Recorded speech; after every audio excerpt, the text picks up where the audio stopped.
We move away from Road America to round 8 of the Entity INDYCAR Series.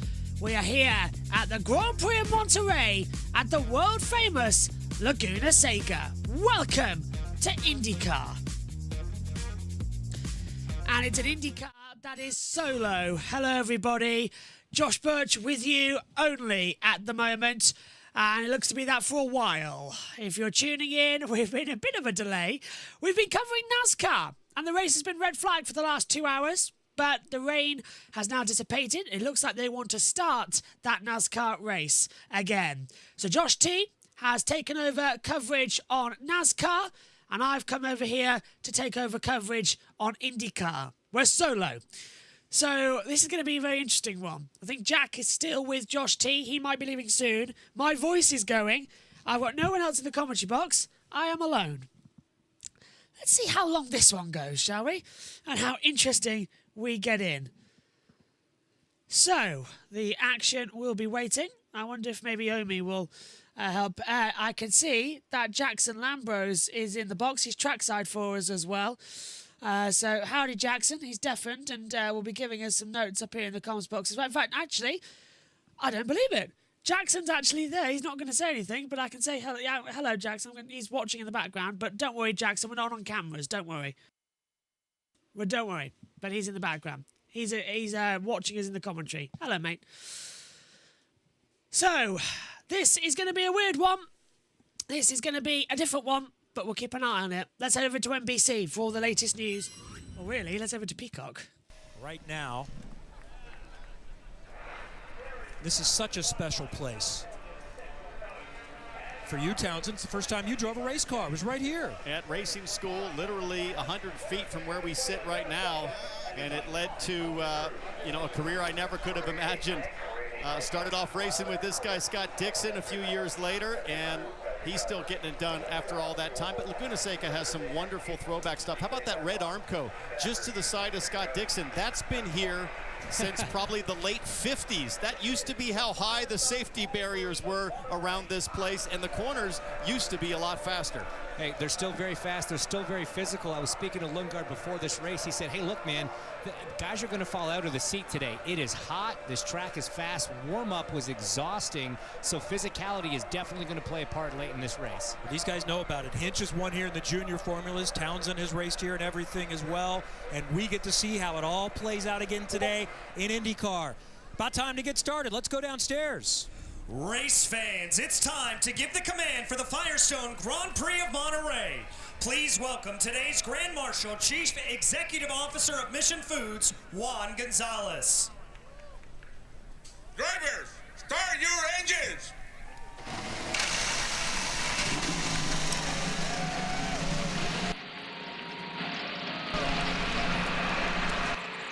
Engines are fired up.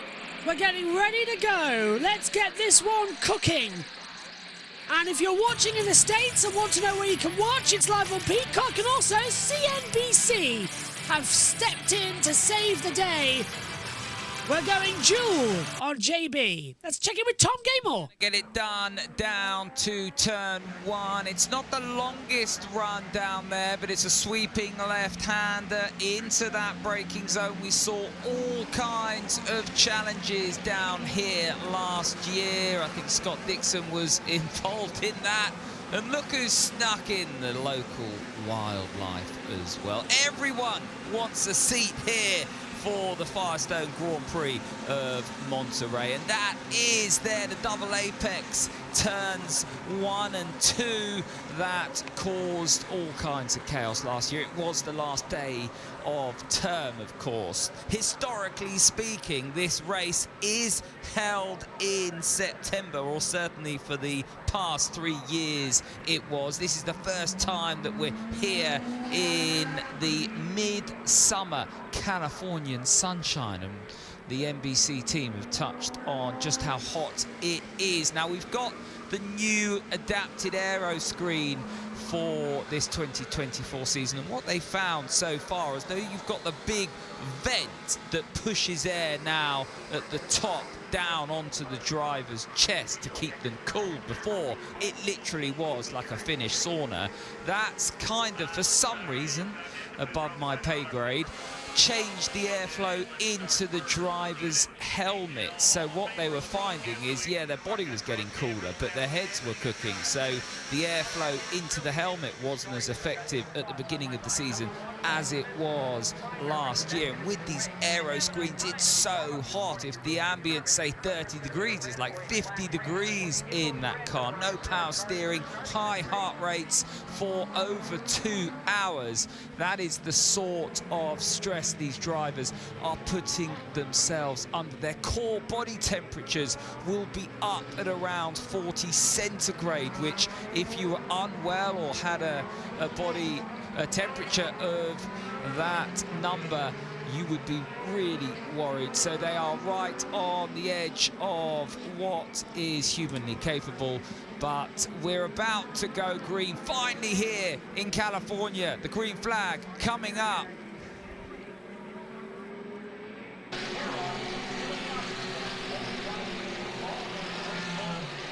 It's the Firestone Grand Prix of Monterey. Thanks for joining. Here we go then. Let's go through your starting grid. Alex Palou on pole position. Alongside him is Kyle Kirkwood. Then we get Felix Rosenquist alongside Colton Herter, Alexander Rossi and Christian Lundgaard. Follow that bike with Scott McLaughlin and Romain Grosjean. Pato O'Ward and Scott Dixon ran at the top 10. Marcus Armstrong and David Malukas, Agustin Canapino and Joseph Newgarden. Will Power and Linus Lundqvist drop that further down as well, with Agustin Canapino and Joseph Newgarden. Will Power, Linus... where am I going? Yeah, Linus Lundqvist, Santin Ferrucci, Marcus Ericsson, Graham Rahal, Venus VK, Christian Ramsden, Kiffin Simpson, Nolan Siegel, Pietro Fittipaldi, Stingray Rob, Jack Harvey and Luca Ghiotto are last on the board as well. If anybody thinks that this broadcast is going to be a little bit strange, it is. And they've red flagged it. And they've called it. They've called the NASCAR. NASCAR's ended. So they've called the NASCAR race, predictably, right before the race for that. So, yeah, Tom Gable is listening. Hello, Tom. Enjoy it. So, if they said they called it for fan safety... Oh, they haven't called it. Oh, so they've kept it going. Engines are now fired, so NASCAR just trying to get standing water off the track. Also, some potential water coming from underneath. They're safe for barrier in some areas. So, no, it's still red flag, so I'm not going to get JT back. Oh, I thought I was.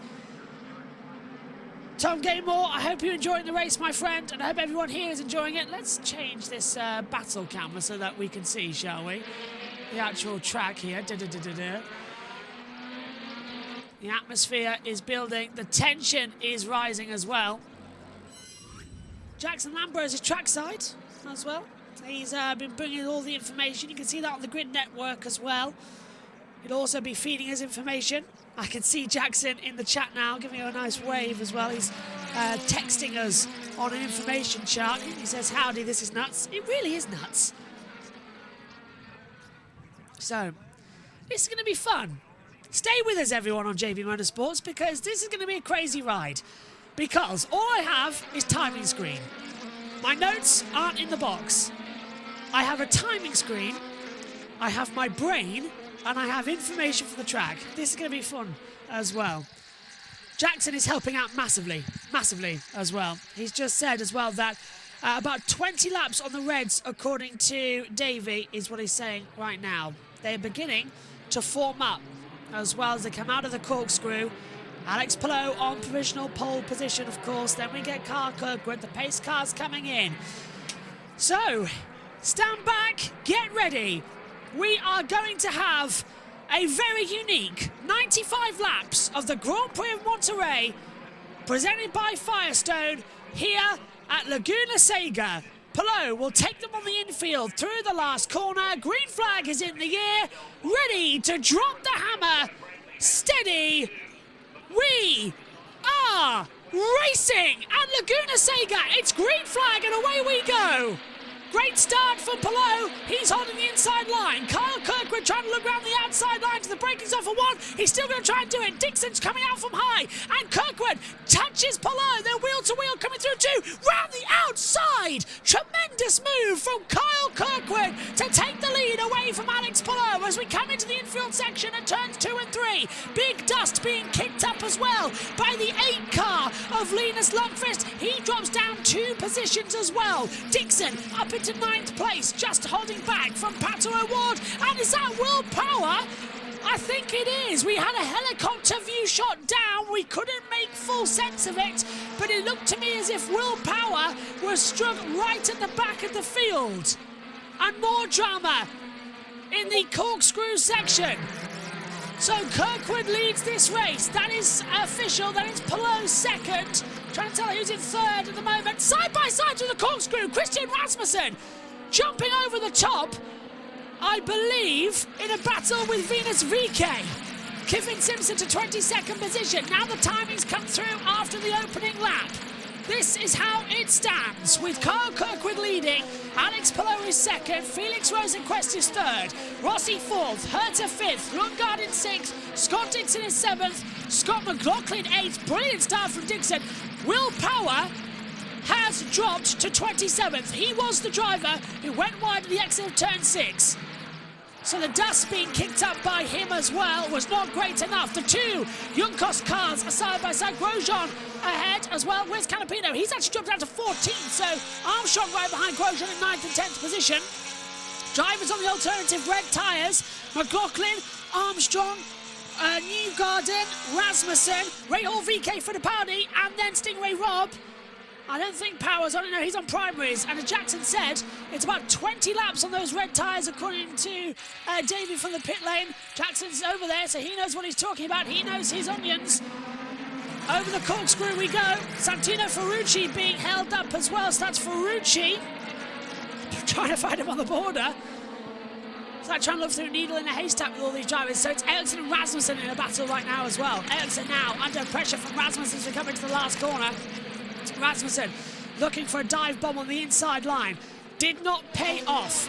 Kirkwood the leader. Palou with the fastest lap of the race though, 1:11.033. He can continue that building as Grosjean is side by side and gets forced down at turn 1 hairpin by the inside of Marcus Armstrong. He goes up into 9th position. Now that's a mistake from Marcus Ericsson. That's allowed through Christian Rasmussen. Canapino's already ahead of it as well. Jackson chatting, rough start for Siegel, only ahead of Stingray Rob at the moment. Yeah, Siegel's down in 26th position. Power's now past him as well. This is the start. Palou got a great getaway, but it was so much better racing line-wise for Kyle Kirkwood. Rising over the top of the hill, down to turn 1, touched on the brakes. There's a little touching of wheels, front wheel to rear wheel, Palou's front wheel. But round the outside, it was a better move from Kyle Kirkwood, a safer move and a sweeter move as well. You can see it coming up ever so nicely as well. Malukas has jumped O'Ward big time, but lost for Power, who's back by 10. So he's lost 10 places. For those of you who want to watch NASCAR as well, engines will be refired in 10 minutes' time. So Josh T will be taking you through the end of the NASCAR race. Thanks a lot, NASCAR, says Reserve. I agree. It's split the team up. Me and JT were supposed to be on both. Now we've had to split our ways. But Tom Gamel's helping out. I said to him about what's going on. I will be hearing a lot from him today. He said doing a top job by the sounds of it as well. So thank you very much, Tom. There's Power getting sent off the track on the opening start lap. Just not enough. Yeah, so he tried to go on the outside with Marcus Armstrong, and I think as well involved was Romain Grosjean. No room on the outside, no room at the in for Will Power. He got sent off backwards as well. So, end of the first part, and it's Rob that leads Power, Siegel and Ghiotto for the caboose as well. And Armstrong passes Grosjean for the top 10. Malukas wants the top 10. Down to Tom. Strategy now for Alex Palou. He'll be looking for the undercut because Kyle Kirkwood has got his knees and elbows out down into turn 1. He's got the lead, and that will just be what the Floridian wanted in terms of keeping this race alive, because Palou's been so quick throughout the practice sessions. He's always quick here, always on the podium. And that Andretti Global car now ahead of the Chip Ganassi machine, and they're starting to pull away from Felix Rosenqvist in the Meyer Shank. And Rossi now will be looking to see what he can do in terms of the Swede in front of him. The Meyer Shank has not been as quick as it's been over one lap in race trim. Will today be the day that changes? Now, the runners on the alternate tyre, the red sidewall tyre, will want to keep a close eye on them. Scott McLaughlin and Marcus Armstrong in 8th and 9th. How far is that tyre going to go is the question mark there. We think this is going to be a 3-stopper if it stays green. That's what we think will happen.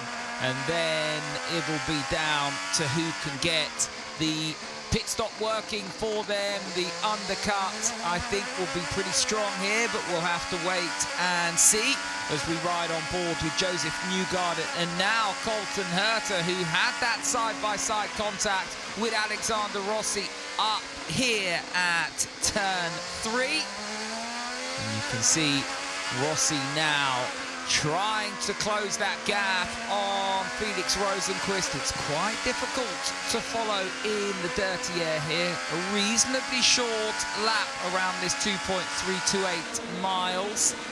And it is looking at lap times of 1:10.3 last time around. The red tyre still holding on after 6 laps. Who's that going slowly? It's one of the Ed Carpenter cars. Is that Rinus VK going slowly? Let's head back and find out. It is indeed. The 51 is going slow and is going to bring out predictably the first caution. Luca Ghiotto in real trouble here. He's stopping out on the circuit. It's down before the corkscrew section. No sign yet of the full course yellow. It's only a local at the moment. Thank you very much, Tom Gaymore, from those brake bits as well. We'll be hearing more from him shortly on the broadcast. So, Armstrong passes as well as coming into it. Palou still with the fastest lap. Kirkwood in the lead of this race. If you're watching in the States, it's available on Peacock as well as CNBC. That's where you can watch this race, but a pleasure to stay here and listen to myself and Tom Gaymore. I was just texting Tom, actually, about saying that we're in this sort of I'm single in the commentary box, so I'll be hearing you a lot because I'm going to split up and let you take over this races. Says we're doing a stellar job as well. So, it was a spin for Venus VK, and he's got it pointed in the right direction. So it wasn't Ghiotto, it wasn't the 51, it was the 21. I stand corrected. The numbers look wrong from our angle of the camera. So it was correct from Tom Gaymore there. It's the 21 car that has spun round. Ghiotto, by the way, still half a tenth back, and VK's back. Down to the pits. You're okay? Rinus responding, yep. And they said, that's okay. Start making your way forward once again. He said, yep. And he knows now that his work is cut out for him. Those strategists now, James, since it's green to start this thing, maybe surprisingly green to start Laguna Seca versus last year, they now start to think about, if I'm at the back, where do I start to gamble? How do I get off strategy? I think that window opens around lap 13 or 14 in this running. So we'll have to look for what we like to call the dumpster divers that take a gamble, try to find a treasure. And I wonder if this kind of plays into what you said about Scott McLaughlin in that number 3 machine, currently running 8th. He started 7th, was the highest running car to start on the red tires. And you can see that. Yeah, it's closing up now as well. So round 2, so VK spins turn 5, round 2 wide on the gravel. He's resumed already at the back of the pack, so no harm, no foul for the 21. Jackson Lambert is absolutely smashing the coverage here as well, as they continue on. Now on board with Scotty Mack, who had a very poor qualifying. He's the highest, though, of the Penske runners. Power down at the back in 26. We've got Joseph Newgarden in 13th, but McLaughlin didn't make it through to the top 6, and he's still in 8th position. All of them having problems out there as well. I could do some really quick squint car a minute like I'm there. Really there. You really could, actually, as well. Coming into the mix. Actually, who did that? I don't know if that's Jackson typing that or not in the chat, because it never comes up who's actually there. On board with Scotty Mack, though, continuing. Could plan a military operation with the setup as well, Tom said about mine. Actually, Tom, if you're around, help me, Obi-Wan Kenobi. Coming into it. A little bit off the track there as well.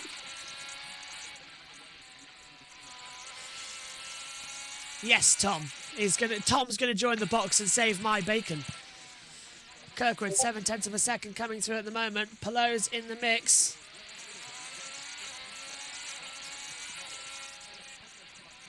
Let's go to the woodfeed.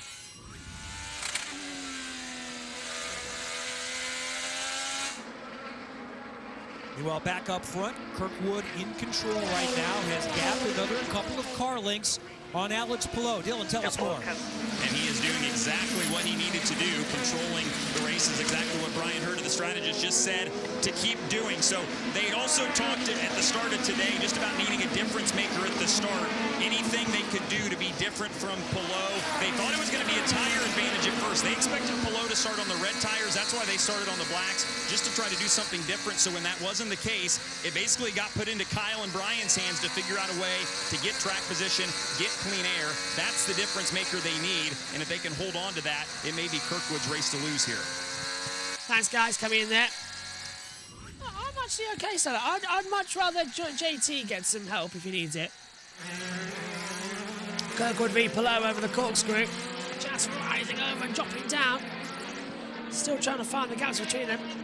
Fastest laps right now, still all on the primaries. Palou with a 109.56. Window could open as early as 3 laps as well. Palou slowly wheeling Kirkwood.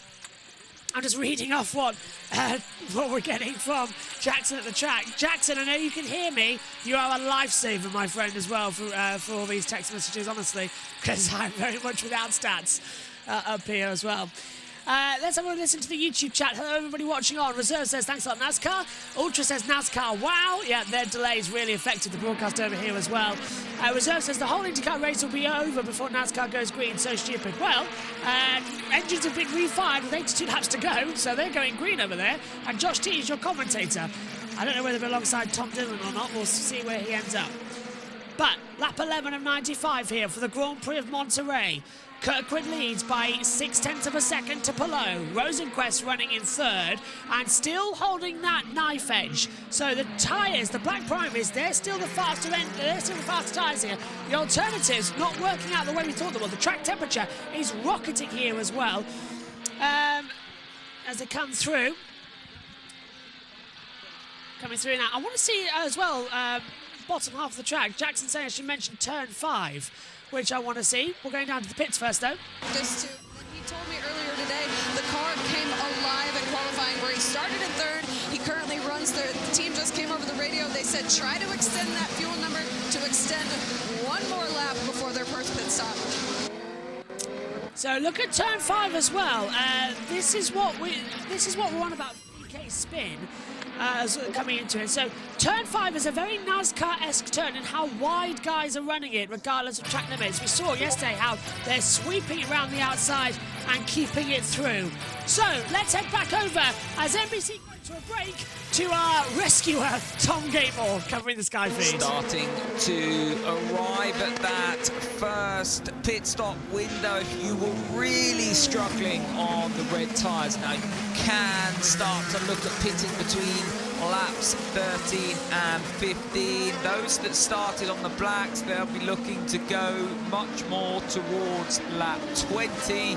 And they will have the performance to do it. There will have to be a bit of fuel saving here. There always is. And at the moment, Carl Kirkwood doing a really good job managing that pace out front. And Felix Rosenquist as well, sticking with the front 2. And that's no mean feat. There is Alex Palou. He's almost the filling in an Andretti sandwich, if you like, because, of course, the Mayor Shank have that technical alliance with Andretti Global. So they will be benefiting from the pace shown from Colton Herter and Carl Kirkwood throughout the weekend. And of course, it goes both ways. They'll be learning from Felix Rosenqvist, who was on pole here last year, so he knows his way around this Monterey track. Alexander Rossi, the best of the Chevrolet cars in the Papaya, in 4th place at the moment. You have to go all the way down to Scotty Mack for the second Chevrolet in the top 10. And then it's Romain Grosjean as well, making it 3. Scott McLaughlin and Armstrong still on the red tyre. They are lapping in the 10.2 mark. So it's still looking really good for the alternate tyres. And with that, if you look now at the primaries, they're starting to go a little bit slower. So could this be a red race? That's always the question mark here in IndyCar. And if you listen to Hitch at the start, there is a mix up and down pit road depending on who you speak to. Some engineers think it's going to be a black race. Some think it's going to be a red race. But looking at the times now, those on the reds not doing too badly at all. I know there's a bit of fuel save at this stage, but it's looking good for the red tyres. Thank you very much, Tom Gaymore, as well. Now, I do notice that Tom's back with us. Tom, out of interest, do you want to head over to NASCAR? I mean, what would you prefer me to do? Josh T's about to be very solo on NASCAR, is what I'm thinking. Although he doesn't have TV pictures set up. Oh, hang on a minute. I'll stay on IndyCar because I don't know what I'm talking about with NASCAR. So I don't know what I'm talking about with IndyCar, but less with the two evils. Josh. Well, I was just texting Tom Gaymore as well during the broadcast. He knows that we've been split up a lot on the team. So Tom is helping out on his Sky F1 programming by giving more detail. So he's sort of helping lift it a little bit. So, yeah, very nicely done from Tom Gaymore. Hello, Tom, if you're listening in. But, yeah, red flag was 2 hours and 14 minutes, by the way, for NASCAR. They've got 82 laps to go. Now, that could be another hour. So, actually, if you look here, we might be done at the same time. It really is a bizarre race, this one. But hello, Tom. Welcome to the team. Hello, thank you very much. Yeah, hopefully we're done by R+1 because I've got to shoot off to go do some USRN cricket stuff. Yeah, IndyCar, Laguna Seca. I would say early in the season for Laguna Seca, I seem to remember it being particularly more towards the end. It doesn't feel right that we've got a race around here in June in IndyCar, but obviously they have strict curfews and things on this circuit, so they have to be slightly careful. That being said, as I said, I'm excited to be here. It's been a good race so far. We've had a little bit of drama, but so far we've just about ran green. Fastest at the moment on the alternatives is Scotty Mack. Palou right on Kirkwood right now as well. And McLaughlin now fastest man on the track. Reds is starting to come alive here. That's all from Jackson Lambros, who's trackside for us at Laguna Seca as well. He's in the commentary box call, but he can't talk during a session due to the rules of the team. So he's in the media centre doing his own work and very kindly giving me some stats up here in the box. Again, what a man. And you can watch all of his stuff as well on, I think, Grid Network uploading it as well. So they'll have some bits in their post-race show. But big time, Outlap Media. They are going to have all the stuff that he's filmed here. So Outlap Media is where you need to be watching on social medias as well. So coming through as well. Hang on a minute, what's going on here? Hang on a minute. Engines 43. Drivers in car 40, engines 43. Okay, excellent. Thank you, JT. I've just seen on his monitor coming through. He's put up.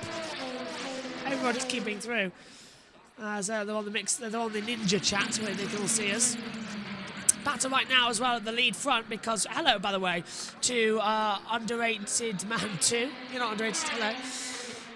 So Kirkwood, he's leading by 0.4 of a second to Palou. Rosenqvist coming down there as well, but pit lane starting to form up with the officials. I wonder if we're coming towards first pit stop times. I mean, I think 2-3 stops max for fuel in this one. I love Monterey. I haven't seen the statistics, but yeah, I would imagine so. The majority of the sort of front of a top 10 at the moment on those prime tyres, as we said. A couple of teams going for those reds. You've got Scotty McLaughlin, Marcus Armstrong, and Joseph Newgarden, who's outside the top 10, of course. But Team Penske not having the greatest run here, down in 13th position.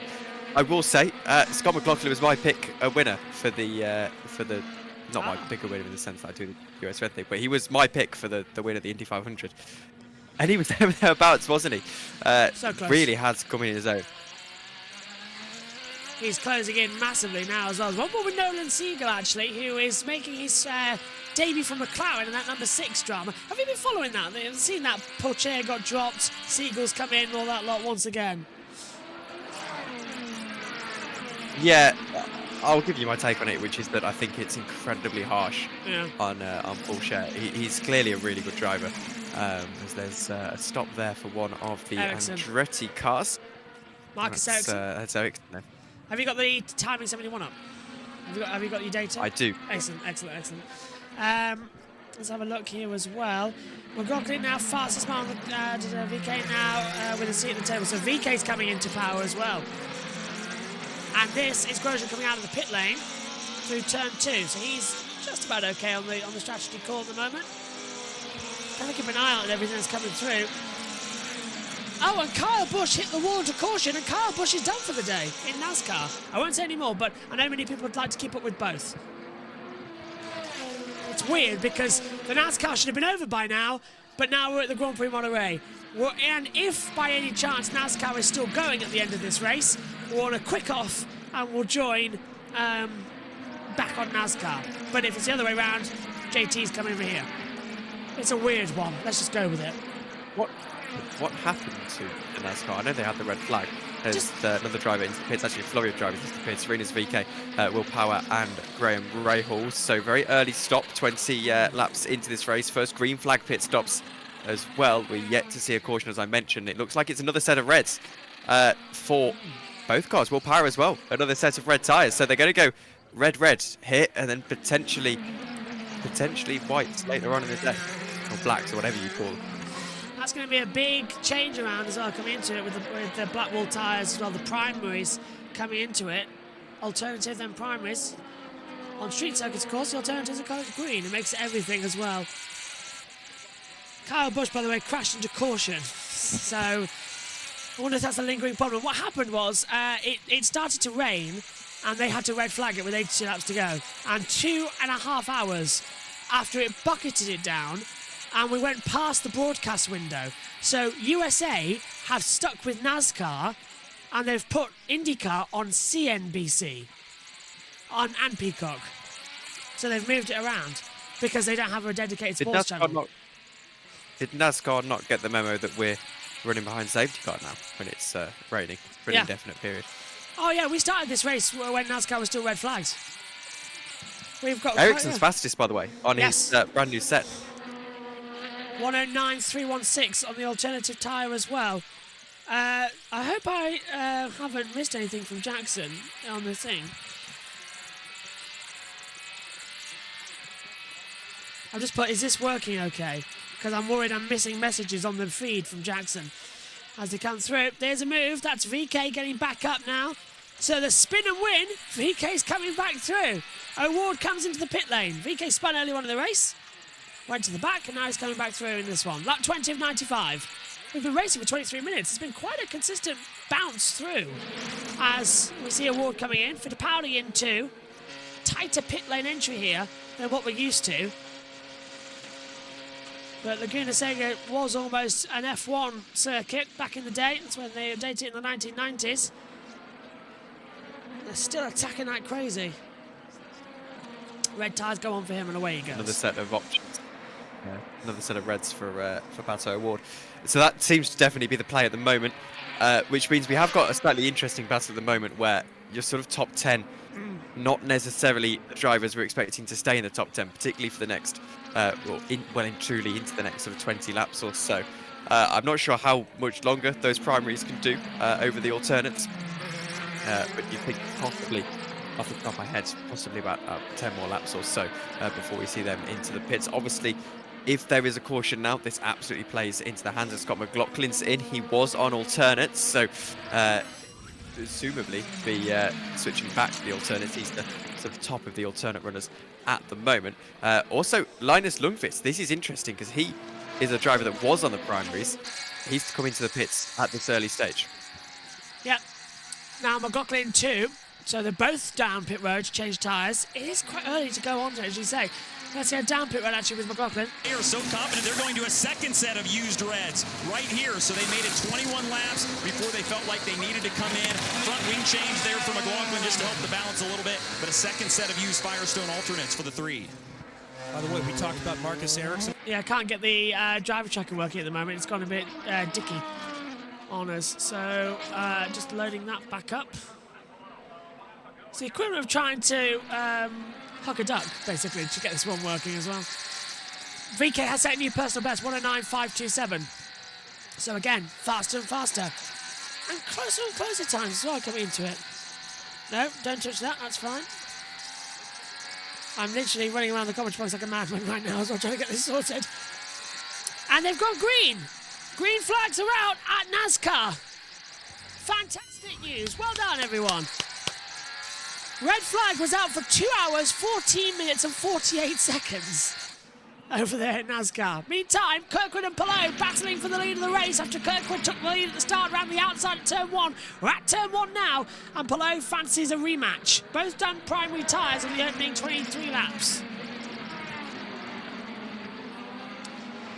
So this race, an interesting battle of strategy here. And we say strategy, there's also a little bit of racing going on as well out on the circuit. These two at the moment, card number 10. You have to excuse me, Josh, I'm having a little bit difficult time spotting all of these drivers. It's been a couple of weeks since I've watched IndyCar, and you know how it is. Everyone suddenly changes their livery. It's Palou and Kirkwood, though. I eventually figured that one out. And this becomes for the lead of the race. Does indeed, and just behind is Felix Rosenqvist coming in as well. So they're all still attacking and charging. Finally, both races are green. Whew. Just one of these days I'd actually like to commentate on a full NASCAR race and not have to either leave or come back into it. Who's that diving down pit lane? Alexander Rossi in the McLaren. Number 7 dives down in the classic livery, the Marlboro style. That was famous, of course, in Formula 1 and in INDYCAR, the 500 as well. So nice to see it's still living on here as well.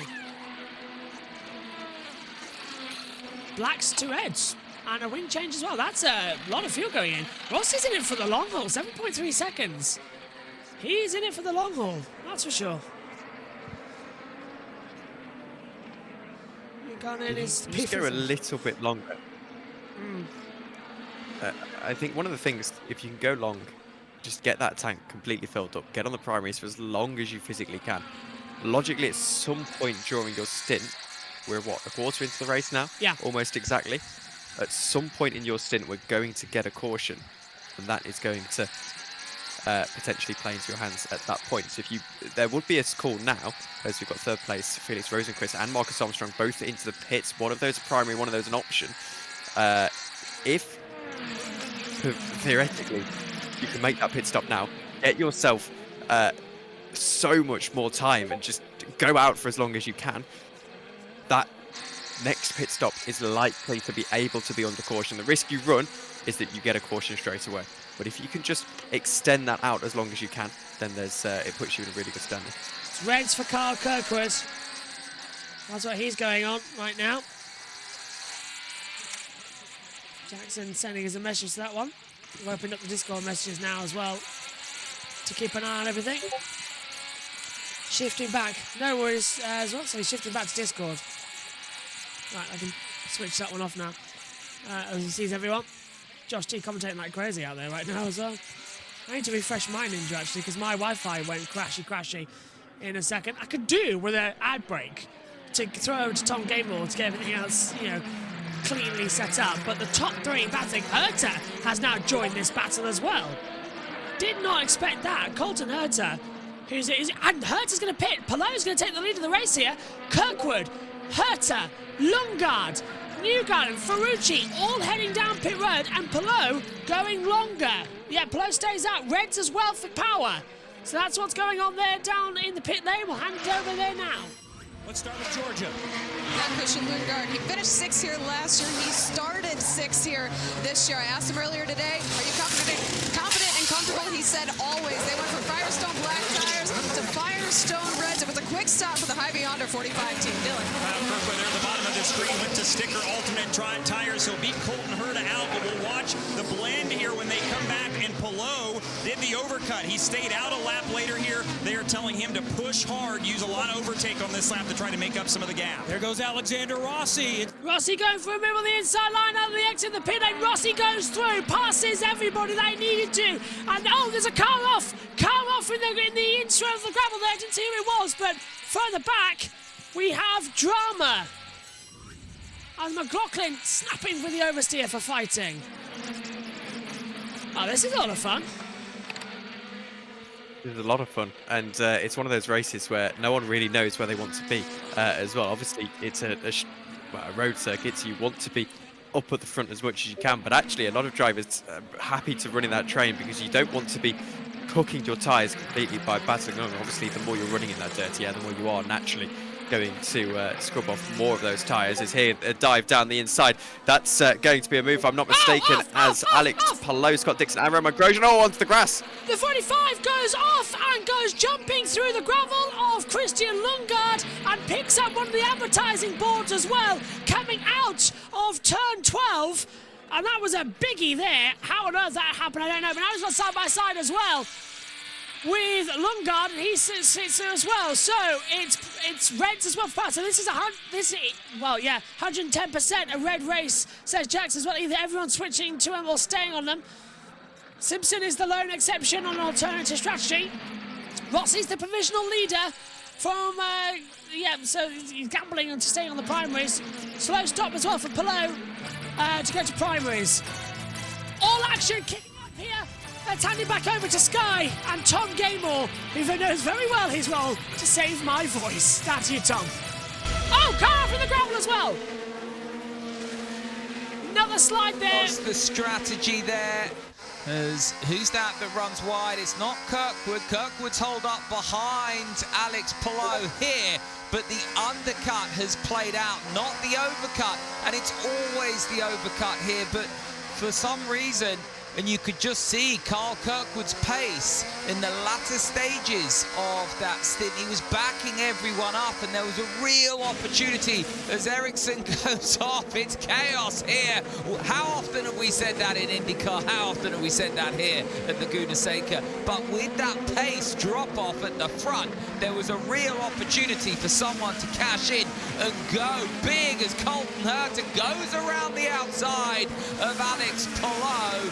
And now you can just see how difficult it is for Palou on the black tyre, the harder compound tyre, and those cars around him on the reds with the pace at the moment. And it's the undercut that has served Alexander Rossi well. Scotty Mack has made some ground as well. He's on the back of this group of cars. He just needed another lap, and he would have been ahead of these cars in the Good Ranchers machine, just behind Scott Dixon there. You can see, and there's some big hitters in this group, isn't there? Palou and Scott Dixon. They know how to win around here. So does Colton Herta. Alexander Rossi is out front at the moment. He's never won around here. Neither has Carl Kirkwood. We're going to have 2 more pit stop sequences if it stays green like this. And if the first set of stops is anything to go by, we're going to see plenty of action in and around those in and out laps as we hit 29 laps completed here in California. And it's Rossi who leads in the papaya. Thanks, Tom. So, news from Jackson here as well. If my timing screen won't stop jumping around like crazy out here so I can actually read it. Discord's going crazy when I'm trying to read it out here in the comms box. So, where were we?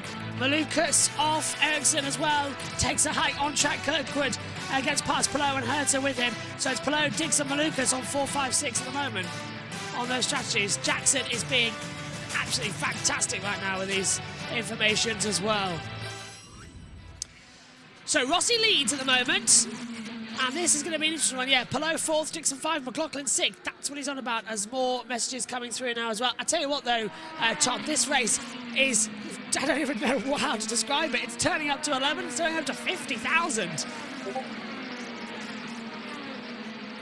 It is. You're correct. And, well, we've got a little bit of replay here of something that happened during their ad break as Kirkwood was trying to attack Alexander Rossi in the, excuse me, Alex Pelot in the number 10. Was able to get around Alex Pelot. They have since swapped positions once again, though. Very nice little up and under move down into turn 1. The thing about turn 1 here is that it is a little bit of a double apex corner. Turn 1 and turn, it's almost 2 corners. I'm not sure exactly what they call it on the track map, but if you go down the inside into turn 1, you have the inside into that second part of the corner as well, and that means that in theory, if you widen out if you widen out the first bit, then there's a chance it's going to open up for you on the second bit.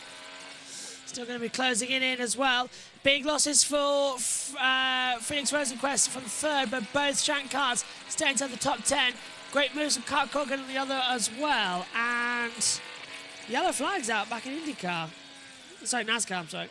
I'm trying to get full screen pictures over there, and it's like trying to skin a cat. Oh, it's annoying me. Typical that works. Oh. Oh.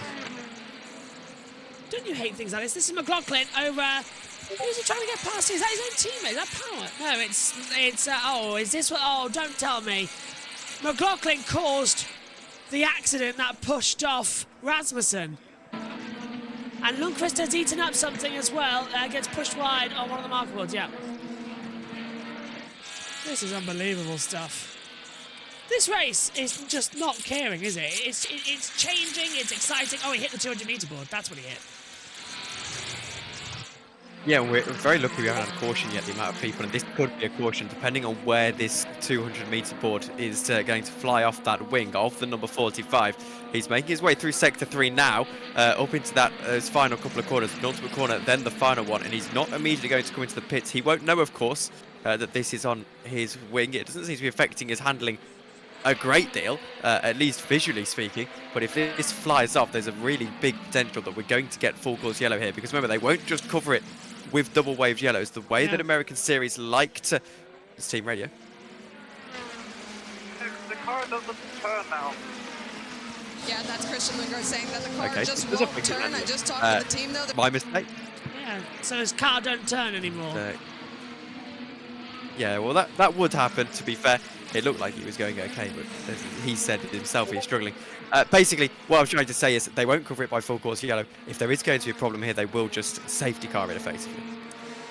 Yep, as look for it. So where are we going to? No reaction so far from pit lane for the 45. That would be because your wing is being covered, Chris. So that's why you can't turn anymore. Could be a big effect on the brake cooling, Jackson says. Well, that's true because it's right there. And it's going to affect the aero. It sort of looks like it's sort of moulded itself to the front wing aero, hasn't it? So it's sort of moulded itself around the order. It's quite funny how it looks out there. Still, oh, I've left my mic on. Yeah, well, he's either got to get rid of it very quickly, or he's got to try and come into the pit and get a pit team member to get it off him. The problem is you don't want to pit, and then as we've got another incident here. That's another. Oh, wow, that's coming across the pit lane. That is Marcus Ericsson in the 28 car getting sent wide and almost taking out Will Power. No, Newgarden is coming. He was coming into the pit lane on the previous lap. So Newgarden really, we've got lucky not to be swiped there. Don't count out Pelot right here on pace with Rossi at the moment as well, says Jackson. So Josh T is doing brilliantly solo commentating. Ninja's quite funny at the moment. I can just see how everything's playing out. It's quite fun. It's a weird broadcast right now with everything going on. We appreciate everyone sticking with us on JBMotorsports in what has turned into a weird broadcast day. In future, we are going to have... Well, this is why JT was on standby. Grid after dark energy, says Jackson. It is grid after dark. It really is. It's what's happened. So more sane go than in 4 hours of safety car at Le Mans. Yeah, that was a long time, wasn't it? My voice is starting to die, you know. I only just recovered from Le Mans. Is that awkward time in June? Are you doing Spa next week? Oh, I would love to, but we've got Formula 1, 2, 3 Porsche at Red Bull Ring, and it's a sprint race. We've got MotoGP, and we've also got the INDYCAR and NASCAR to do. I think it's INDYCAR anyway.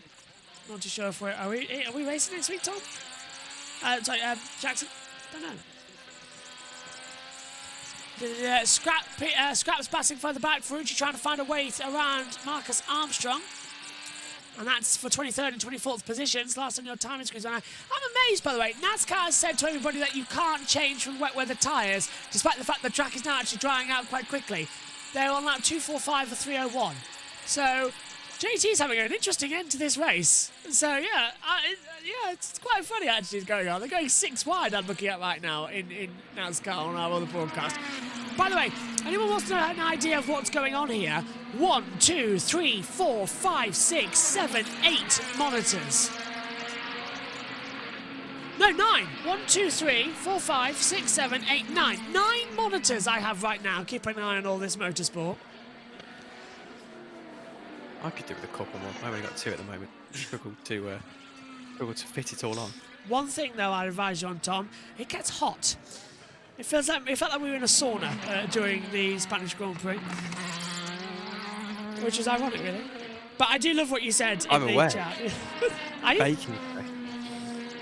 Yeah, I've been baking all day. Oh, I do love what you said in the chat though, by the way, about full course yellow. Full course yellow. Luca Ghiotto says Jackson. So full course yellow is out, and Luca Ghiotto in a big one. Rear tyre is off, rear suspension off, rear wing off, front wing off too. Looks like he's moving inside the cockpit, but that's a big one coming out of turn 3. In what is his last event, because he's not going to be here next time out. Ghiotto's put it in the wall for the 51 squad. Quick corner as well, that one. It's a little bit of a blind entry. You fly it in there. And the way he's gone in here, as we're looking at a replay, he's just got in the marbles, I think, missed the apex slightly. It's not as violent of a hit, but it certainly has done a lot of damage to that car. They're going to outbreak at NBC. We'll hand over to Tom Gaymore. Caution is out, and the pit stops will begin shortly. Saviour for Alexander Rossi as well. Who was on the alternatives, Tom? We had 8 cautions here last year that tied a track record set in 2001. This is the first caution for Luca Ghiotto, and that is a big hit at turn 4, and you saw that he had no chance in that Dale Coyne car. Once he got offline, he sort of skipped across the gravel into the tyre barrier there, and there's comprehensive damage to the car. Luca Ghiotto, the Italian's okay, but they're going to have to repair that tyre wall rather quickly. The AMR safety car team tending to Luca, and they will also tend to the car and the tyre wall. He won't be out next time we're racing at Mid-Ohio. He's got a European Le Mans clash there. He's got a few clashes for the rest of the year. I don't think we'll see him at the ovals. We won't. I'm pretty sure Catherine Legg might be in that car. We may see a new name in the Dale Coyne car when we head to Mid-Ohio. That is the rumours so far. So this looks like it could be a red race, and we've been scratching our heads as to why the Chip Ganassi crew and Alex Palou are going black, primary. They think it's a black race. There's 37 of the 95 laps completed. Of course, this safety car brings everyone closer together. So often we say The yellows breed yellows, and these drivers will be looking at this restart as an opportunity to try and make hay whilst the sun shines. If they can get past 1 or 2 cars at the restart, that will really help shape the rest of this stint. Of course, this yellow doesn't really help anyone in terms of pit stops. We're nowhere near the window for the second stop, but as I say that, they're all going to come in. That is peak IndyCar, so they are going to come in, and I think... So it's black for Power, it's reds for Power, reds for Lundqvist as well coming through at the moment. That's what Jackson's saying. Kirkwood's crew's on standby. It's Bedlam in the pits. It is! in the pits. Has he crashed coming in? Dixon's got something in the pit lane. What's happened? Dixon's had a problem in the pits. Window for the second stop, Dylan. Alexander Rossi, the race leader, in. They will take a set of reds on, put a set of used Firestone alternates on. Little hiccup leaving, and Rossi really stalls again. Herta goes around the outside of him. Oh, and it's madness right now down there in the pit lane as well. We've got the 8 cars sort of half in and half out of the box as well. Rossi wins Herta. Wins the race off pit road. Super slow for the 8 car. It was off kilter coming in the pit lane. So, oh, well, Tom, that was just insane how quickly that changed around. Yeah, and Tom Gamemore didn't quite pick it up, but yes, it makes sense for a lot of people to pit for the same reason I said before, that we're at a point in the race where you can do a good chunk of running if you just if you're just smart with your tyre choice. And well, this is going to be a fairly long caution because we've got to repair that barrier. I wouldn't even be surprised actually here if they had to throw a red flag to get that repaired. It's certainly gone in very, very hard. I'm with you on that one. I was thinking red as soon as I saw the accident. We'll keep it updated. Here's Tom Gamemore. I don't think people will come in out front. And of course, as I say that, we pan to pit lane and quite a few of the runners do come in. So I think that's going to make it a full stopper for them. But we've seen quite a few stay out, and they are staying true to what we think is the conventional strategy. So, as is always the case in IndyCar, a caution comes out, and that does make the alternate strategy come to light for quite a few of the runners back or further back, because at the moment, if it just runs to a 3-stopper, track position's not too easy to come by. Now, I thought I saw Scott Dixon go super deep into pit lane as we pan back to the NBC team. I'd love to see a replay of that, because it did look as though he was in deep, but it doesn't look to have cost him anything. And it certainly didn't slow him down in pit lane, didn't slow him down in the stop, and doesn't seem to have caused any problems coming out. He did lose a spot to Scotty Mack, though, through that sequence. So who has stayed out? Alex Palou certainly has stayed out. I'm waiting for my timing screen to update. It looks as though Pato O'Ward has stayed out as well in the papaya. So is Romain Grosjean, David Malukas, Marcus Armstrong. So Palou, is this a mistake from Chip Ganassi and Alex Palou, or is this a masterstroke, a tactical plot here from Chip Ganassi to stay true to the 3-stopper and make this work at Laguna Seca for them? And you can see Pato O'Ward, Romain Grosjean, David Malukas there, and Marcus Armstrong not too far behind. It's not going to be long before we go green here at Laguna. And we'll be back racing with a split field. Some have only stopped once, some have stopped twice. It's Colton Herta who leads from the 2-stop. How's your champion? Going back to the green flag then here, ready for a restart at Laguna Seca for the Firestone Grand Prix of Monterey. Looks all good to me. Let's keep it on. Code on your screen to enter.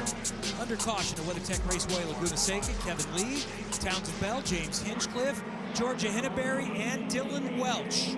We've had a second pit stop for some. The top 13, though, stayed out. Colton Herta, the first off pit lane, runs in 14th right now. Let's take a look at Scott Dixon. Orange and blue PNC car. He just curb slams the bottom. He cases the bottom of his car, taking too much apex. Watch this. He's going to get too far to the left here. A little bit of oversteer, lock the fronts, anti-stall, and then gets collected a little bit in the back by Scott McLaughlin trying to get around him. Look at that. So that's wing contact. So there's the damage then, Tom, into the wall. It's a great shot there by Tom Gaymore. It's McLaughlin that sort of nerfs him in.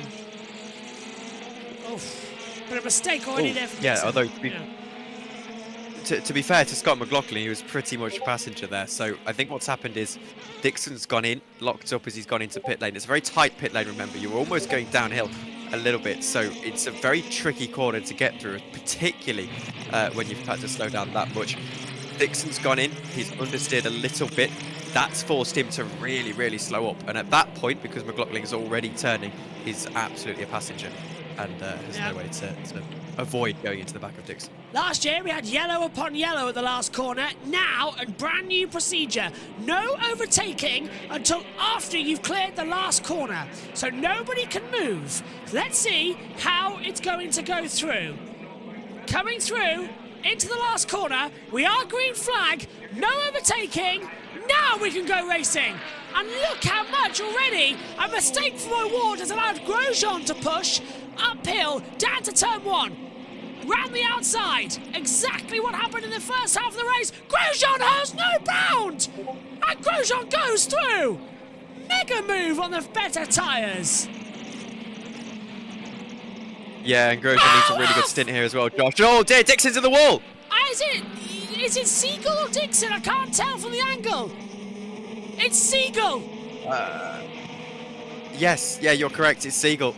I couldn't quite tell. It's the same angle. Siegel's in the wall. Yellow's out again. Might not need to be a long one, though. Really sorry. Oh. Siri thinks I've activated her. I haven't. Let's take a look. And I think it's just... Well, actually, it all starts with... Siegel loses on his own, dropping it in the sand. Apparently, according to Javon Jackson said, yeah, he has. It's a silly mistake. It's really silly. Easy to do, but it is a silly mistake. He's just put a boot of throttle in while he's half on that, in between the curb and the sand, and it's only going one. Second caution, yellows breed yellows.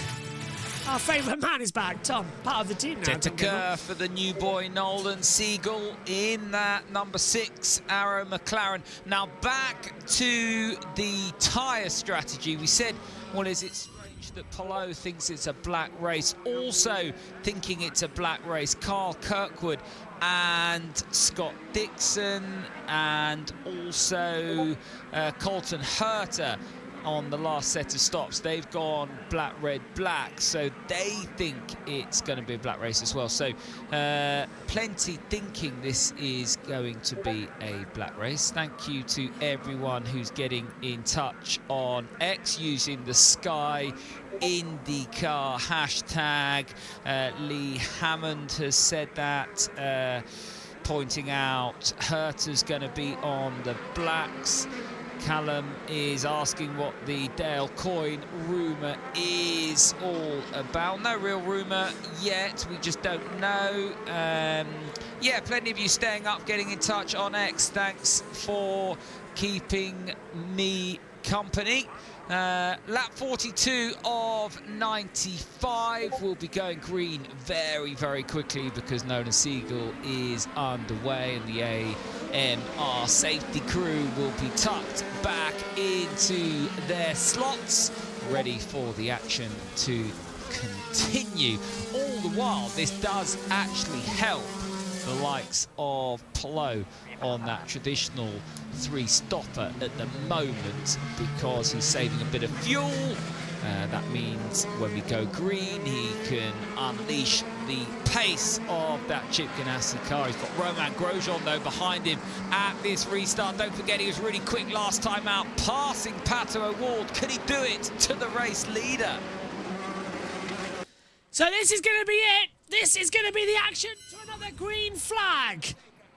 As they come through, Palou takes it once more. And it is green flag. We are racing again. Palou, Grosjean, O'Ward, Malukas, Armstrong. No overtake until after the last corner, remember, as they take over the line. And then Grosjean's going to have to look to the inside line into turn 1. Palou trying to go to the outside, not working out there. Rob around the outside of Fittipaldi. And Rob was wide. Here he is. Stingray's going to have a go. And in the 30 car 1, little bit of contact over the grass, into the sand. And he's lost out about 3 places. What a move, Tom. Yeah, exactly. Grosjean needs to get ahead of Palou now.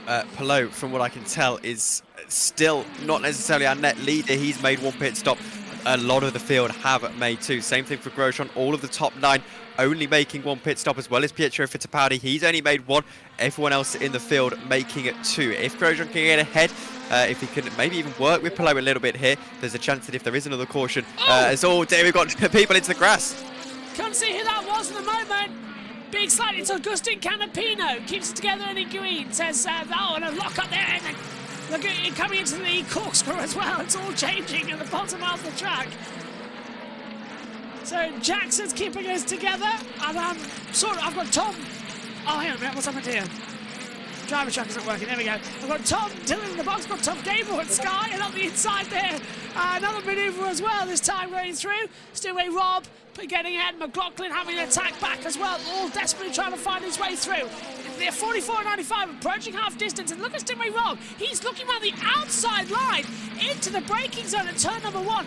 And this, I can't tell who it's with. Is it Kiffin Simpson? Is it not? Because what's behind him? So I think it is on Kiffin Simpson.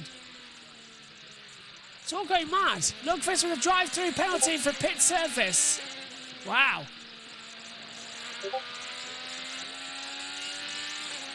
It's, 2 cautions in pretty much as many laps, but testing into a bit of a rhythm here. Grosjean been dropped slightly by Alex Palou, 1.6 seconds the gap. As I said, the caution is going to be key here. If it stays as it is, we're expecting Rossi to probably climb all the way back up the order at the moment, and until then, I think we are in a little bit of a holding pattern here, where we just, or at least they're in a little bit of a holding pattern while they wait for these pit stops to cycle through. I will say, in terms of strategy, this has been one of the most entertaining IndyCar races I've watched for a while. That's what this track is giving us, just different races, different strategies. Yes, it looks like Lundqvist is still going as they come through. Oh, interesting enough. Okay. Little heads up, by the way. From what we understand, it's going to be reds mainly for the end of the race. So Jackson can probably confirm that to us soon. So we'll keep an eye if it is. And the blacks are not gripping on the surface, apparently. And Nolan Siegel has come in the pits and left the pits. So just repeat that. We're suggesting that the primary tyres not giving good. Yeah. that much grip is what we're saying. Yes. Okay, that's very interesting, because that will shorten up the pit stops to the point that everyone else, if you're on 2 at the moment, then you're probably going to require 2 more stops at the end of the race. I don't think you can make black tyres, you can make red tyres work for that long. Yeah, exactly. So that is very interesting. Jackson said as well, obviously you still need to take both compounds, but it looks like most of the guys got the primaries out of the way early. Yeah, it looks that way. Multi-car Rex. Oh! And Josh T's had an absolute barnstormer. There's been a big crash. Oh. They've had a big one and I wasn't there. NASCAR, I hate you. That's not fair. Never waste time looking at your phone. Right, back to the action. Palou, by the way, 2.2 seconds ahead of Grosjean in 3 laps. Black primaries for him is working at least. He's got 69 seconds of push to pass left though.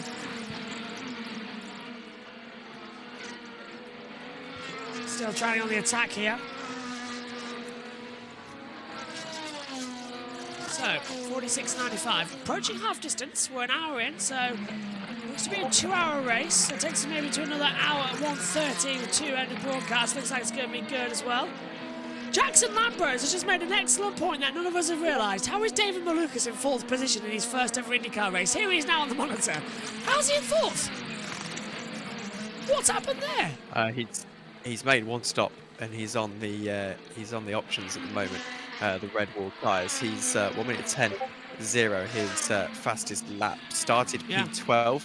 He has made some solid moves up to this point. However, I'd wager he's slightly fortunate and out of cycle with the pit stops to be a 4th. At the moment, he is being gapped. I was going to say slightly by Pato Hall, but that's not necessarily the case. He's only actually a 10th of a second faster than Pato on that last lap. His Sector 3 in particular is particularly strong. Personal best in that sector on the last lap. So putting together a decent run here. Again, it's all about how those pit stops cycle through, which is going to be interesting. I'm not sure what we're going to see here. 49 laps still remaining. It's getting more and more confusing as they come into it as well. He says, Jack says he's currently faster than Award, and Award's pitting, that's why. Award is on the alternative tyres, and he's dived into the pit lane. Changing stretch, changing everything about it. NASCAR's disappeared on... That's interesting. DD12 race has disappeared. I can't see it. Okay, great. So, into the pits, Award changed over again, sticker reds. Yeah, no worries as well, Tom. I appreciate all the help you have at the moment to bring us in. I can't directly reply to you at the moment. Yes, yes, understandable. Out of eye shot for me, but it's primaries again to the alternatives, yeah. I just have to turn off my phone sleep because it's gone 12:30 and thinks, what's this? All cars need to wet weather tyres. Okay. Let's come into it. JT's having the ball right now. He's wanted to lead a NASCAR commentary on his own for a long time, and now he's getting that shot. Hopefully I'll be able to... 33 laps to go. Are they on an oval today? Yeah, they are. That's why we've been on such a long delay. They have. Why are they running wet weather to ovals? I didn't think they were allowed to do that. Oh, they can, yeah. It's they've got damp in tyres. IndyCar rules specifically then. Yeah. Well, NASCAR introduced a wet weather package, so they've got tyres, but they can only use it if it's damp, not if it's monsoon. So if it's damp, they can use the wet weather tyre on the oval. Fittipaldi pits. And he's on black primaries going to sticker reds, it looks like. And Malukas and Simpson in too. So that drops for David Malukas in, as you said. Let's have a quick chat as well. Beautiful track for sure, says Rod Brown. Reserve says Grosjean, Canapino, say Junkos Harjan. As you say, Junkos Racing, no Harjan. Yeah, it's only Junkos Racing now. Harjan left. Well, it looks like on the track he's still going. Yeah, he's fine. New gun. Here we go. Not exactly sure why Linus and Nolan pitting now. Why don't they put onto caution? Pits could have been closed at the time. We'll be interested to see where Pato comes out in relation to below. Yeah, Jackson's typing as well, I can see. Oh, hang on. That's Fittipaldi just come out of the pit lane, and he's just sideways. So he's already put the new tyres in the sand. Palou and Grosjean. Very cold. Yeah, say again.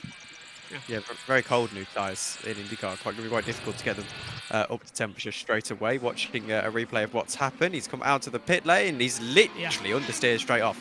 He's locked up and gone straight into the grass. He's done well, actually, to stay to the left-hand side. He's not rejoined the track at any point. He's gone onto the grass and he's crossed the white line completely, but he has gone back into the pit lane effectively and not gone onto the track. So for my liking, that shouldn't be a penalty. Jackson says it is. So that's why some guys prefer scuffed used to stick on new tyres, and it will be a penalty, he says. So, okay. And he's in now. Drive-through. Straight back in. Is it a drive-through or is he... Is it a drive-through or has he flat spotted the tyres and he's got to come straight back in? If it's that... wait a minute. 22... I haven't seen anything race control, it's all. Yeah. Dan, how do I get timing 71 access? Right. Jackson, go to the IndyCar... Oh, hang on a minute. Did you not download timing 71? On mobile, it will be difficult, I would imagine. He's fixed it. He's amazing. It's fine. Click the button, Jackson. He's also talking about an interesting point. The point I made about cold tyres is why people prefer to use scuffed rather than brand new sticker tyres. Now, this is something that happens in Formula 1, actually. Not so much anymore, but it definitely did back in the day. Yeah. Where you'd have teams go out in practice, if you remember, just to get that layer off of the tyres, just so that they get that extra heat in when you actually come into doing the race. And, well, obviously, that Oh, move. That is the 8, and that's going to be through on the inside line. So it's Linus Lundqvist versus Marcus Armstrong. Chip Ganassi side by side coming down towards turn 1.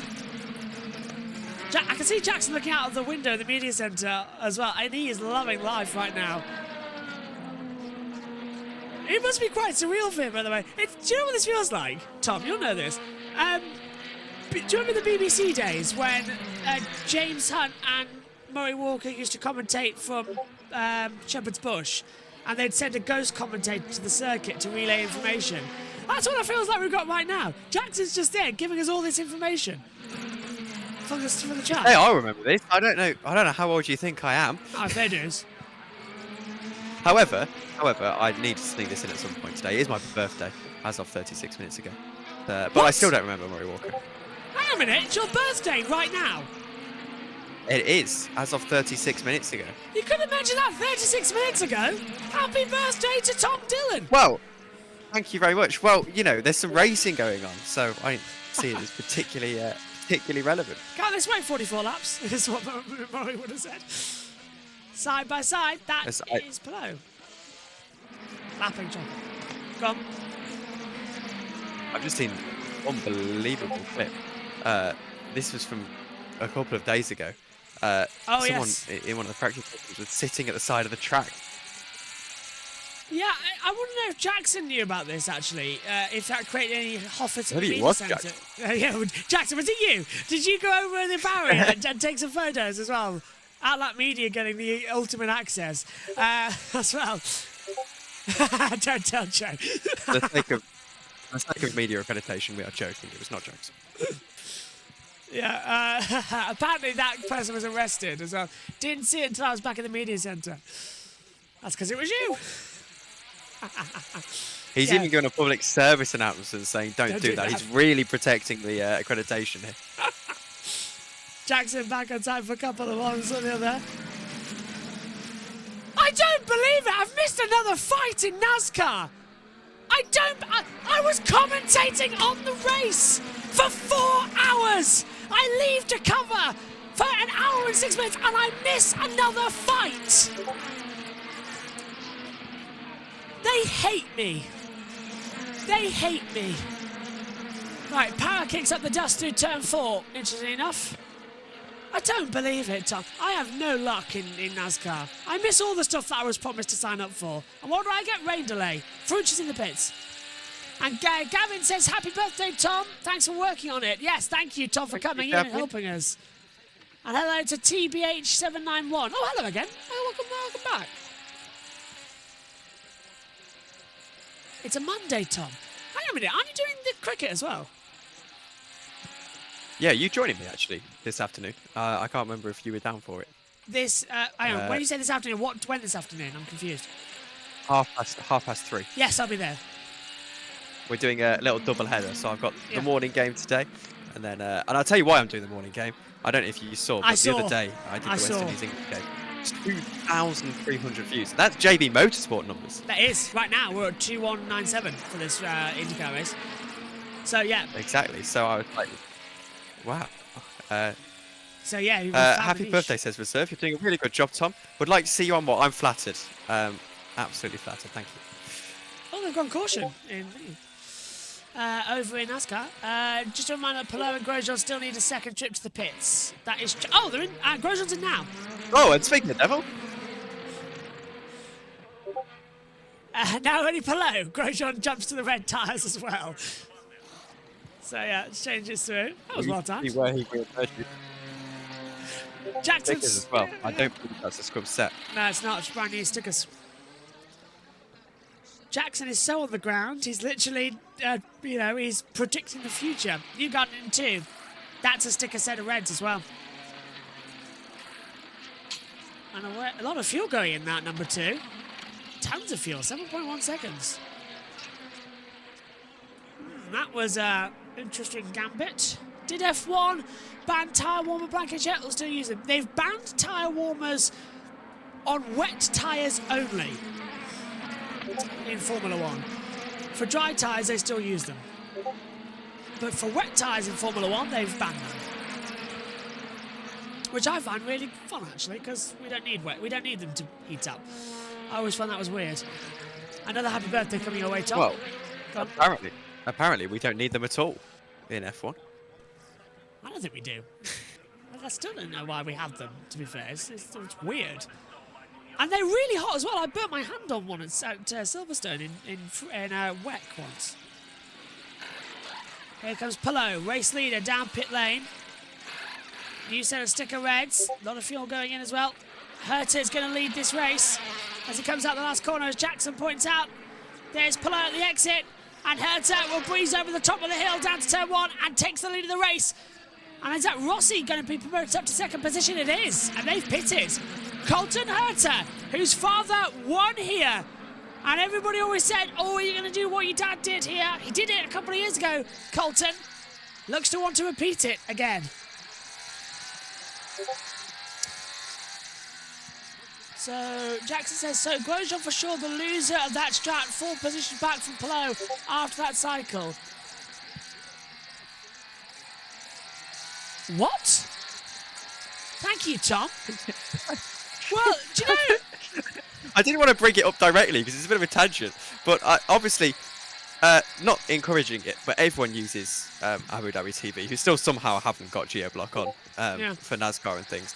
And I saw UAE Endurance Race 2023 to 24 on the other channel. They have 2 sports channels, and I thought, oh, I didn't know there was, I know they have Asian Le Mans series, but that's in the winter. Like, I didn't know that. Okay, it's horses. Just horses going through the desert. Horse reaction, Jackson's on it. Jackson is cooking in the media centre. Herta leads Rossi below Kirkland McLaughlin. It's up now to the other Tom. Tom Gaymore is on the call. Unless he's falling asleep. There you go, Tom.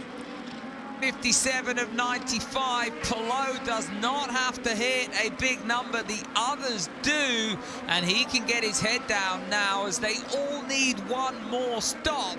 But Pelot has certainly got the most weaponry, if you like, in his armory, because although he's used up some of his push to pass, the others can't really use their push to pass, certainly in this stint, till they get to their get home lap, and we think that'll be around lap 67, 66 to 68 really. So can they make it count? So for 10 laps now, Alex Pelot can get his head down and try to get at least track position on one of the 2 cars ahead of him, if not both of those cars. If he can pass both of those cars, he's going to be very, very difficult to beat, because he's going to have a shorter stop as well, I think, as we look now at Will Power. We haven't seen too much of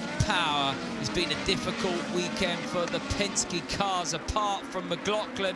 And there is the Mobil 1 gold livery machine at Graham Rahal, and that is to mark their celebrations this weekend. And they've got likewise in IMSA and all sorts going on. And it's a fantastic livery, and the suit looks pretty cool as well. And you can see now, with that fuel number that the cars are having to hit, Will Power's coming back at Scott Dixon. And he's going to go up the inside of Scott into the corkscrew, makes that move count.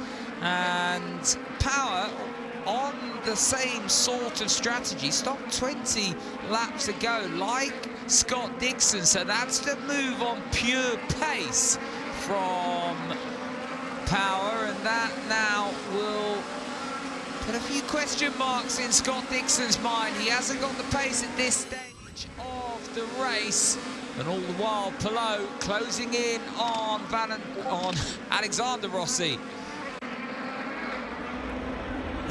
So the action continuing on. Thanks, Tom. Fittipaldi's off at turn 7, according to Jackson. And quiet baptism. Hello, I haven't seen you in ages, says Khan said. Kanan said he would stake his reputation on Simon Siegel. Looks like he's going well.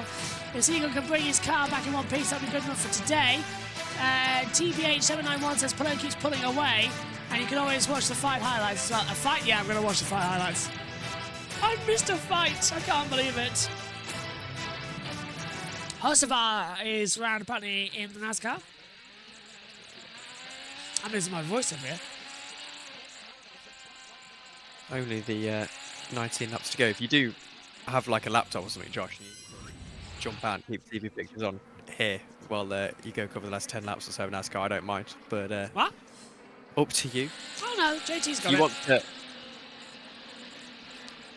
So, well, power dives down the inside. It's corkscrew. That's very good. Trust me when I say there's no way for me to get out this box. JT would. You'd make JT cry. Am I right? He's waited all year. Yeah. Oh, right. Actually, that's a great idea. I'll do it. Ha ha! JT's wanted to call the NASCAR for ages. That's right. I'm off. Bye-bye. I'll go do the NASCAR and spoil his fun. I mean, he's already had a touring car today. He had race 2. In that ever swap that we do together. But honestly, yeah, this, I don't know which is harder, to be fair. Le Mans or this, today. You just don't stop. Reserve says, agreed, to be honest, the kid needs time to develop. Wonder if McLaren thought either Audi or Alpine would pick up Tio Pachet. Well, it's still coming through as well. Colton purchased his dad's Brian 1988 Reynard and gave it to him for his birthday last year. That's so sweet. Apparently, watch Palou v Rossi here at the battle for second position. Rossi's up into second, and Palou is on the attack of him at the moment.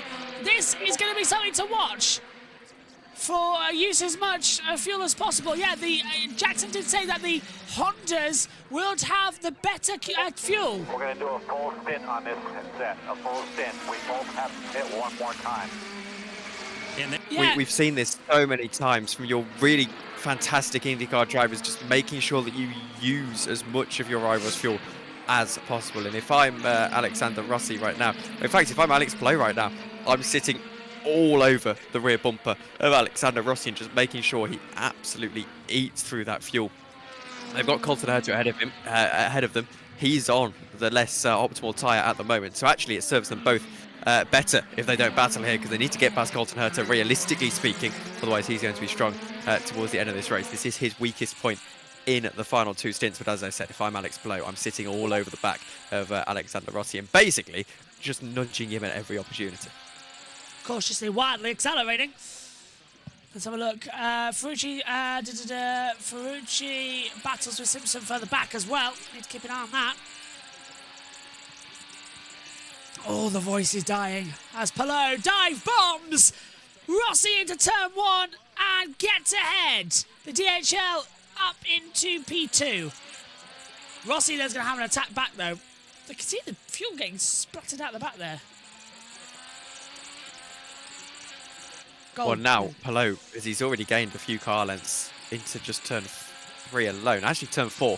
I was looking at the track map for this circuit, and actually it's very interesting. Turn 1 is a little kink. It's classed as a corner, actually, down the straight. Yeah. And then turn 2 is the one that I was talking about with the sort of double apex. Anyway, Palou's passed, and he's clear by almost 9 tenths of a second. He can now chase after Herta, so that's actually going to be a strategy here. Rasmussen to the inside, and Ferrucci pushing him off the track, turns in, and that's aggressive defending again from Santino Ferrucci, who this morning in warm-up was given a driving standards penalty for 5 minutes. To be fair, that was a good move, and then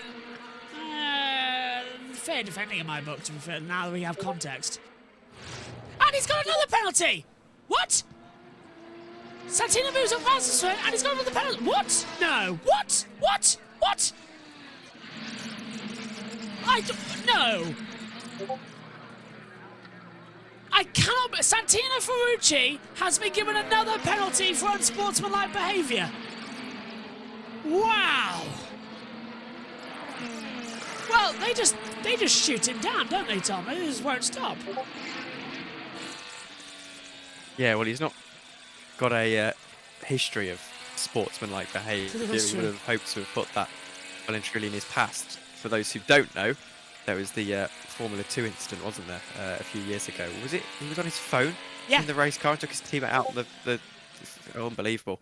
By the way, we'll take a moment away from that because we have got a battle for the lead. Top 2 heading their way through the corkscrew now and down out to the back part of this circuit.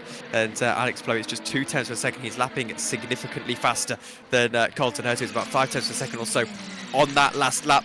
And, I say 5 tenths a second, about 7 tenths a second on that last lap. And, now he's got to run. Up towards turn 1, Hertz is going to try and go defensive, but Palou has the power. It's Andretti versus Chip Ganassi. And this is a pretty anyone's free-for-all. I agree, though, with what Jackson said. Ferrucci did push him to the other side of the circuit, to be fair, so they have to sort of do something about it. But I thought it was, it was a bit off the mark, but it's on the cusp there as well. And it could be at the corkscrew. So apparently Palou could have a go at the corkscrew here. Oh, and NASCAR have changed its own rules, by the way. We will reopen pit road and everybody will put on a fresh set of damps. So after saying that they wouldn't be allowed to change, that stretches through! Great move! Palou takes the lead away from Herta at the corkscrew. Dive bombs the inside line. And Jackson Lambrose is literally predicting the future right now. Oh, the lottery numbers. That was opportunistic, and it was superb. And he's 9 times ahead already. He's a second ahead by the time we get to the control line. Unbelievable from Alex Palou. Full-on attack.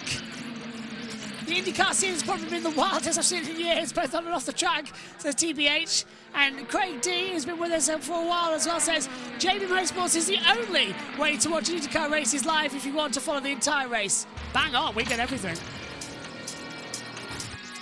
And here we go, check in for circuits, he might be a robot. There's what happened, that's Brian Herta in 1996, making the move. And, Herta's just had it done to him as well. Herta's been hurted. His dad's moved against him. Already a 2-second gap for Herta. Against that, wow, Palou is just... I honestly think, Jackson's right, I don't think he's human. He is so strong ahead of there.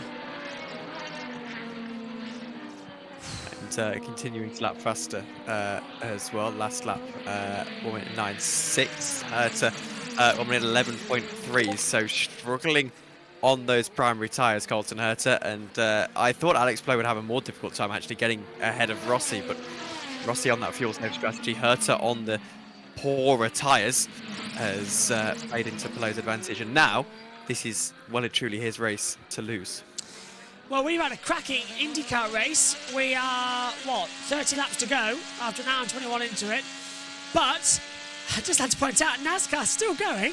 And they're in with so many cautions. And they're changing rules every 5 seconds. NASCAR's having a really bad race, while IndyCar is having a really great race. And that, again, is Marcus Ericsson running wide. And that has allowed... Well, is that... Oh, I can't tell which McLaren. That's Pato O'Ward to go back through. And, so O'Ward's got up to 12th place.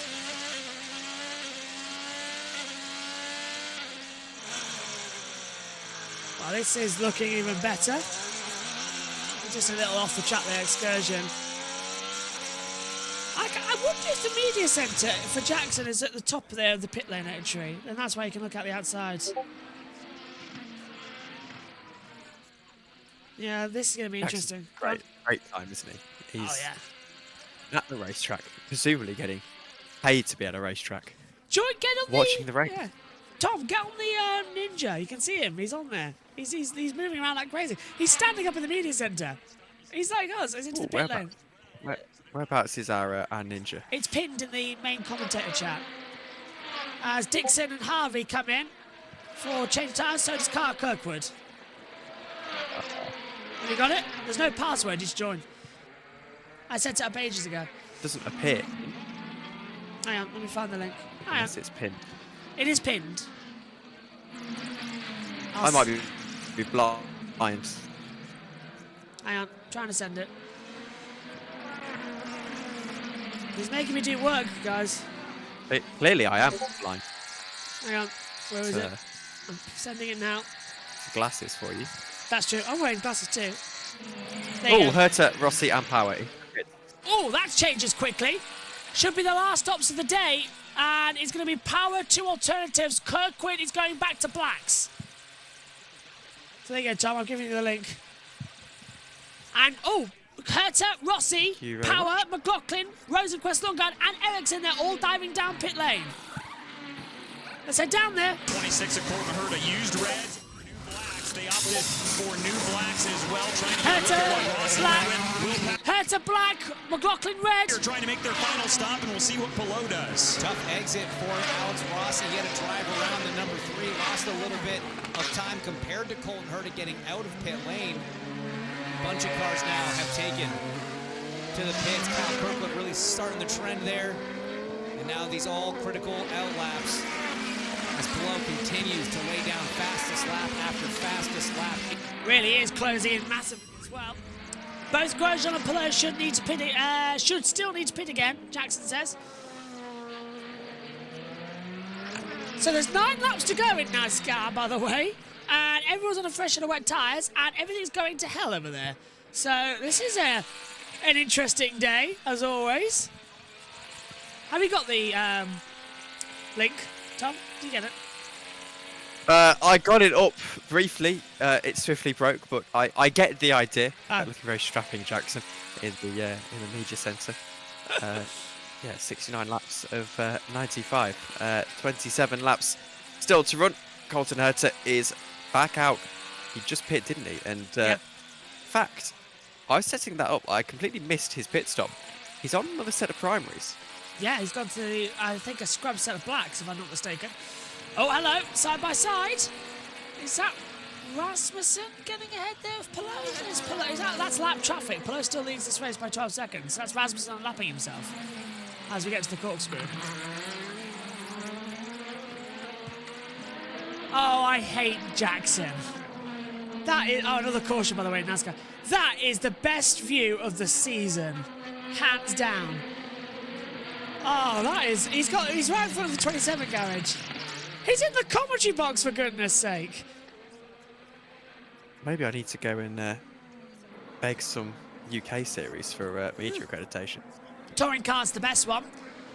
Pelot laps traffic again. Yeah, touring cars, Tom. Come to the British touring cars. They are amazing for access. They actually really are. Potentially the WEC.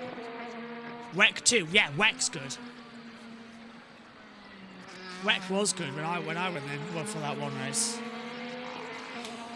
Oh, I tell you what is actually quite good. World Superbikes. They are fantastic.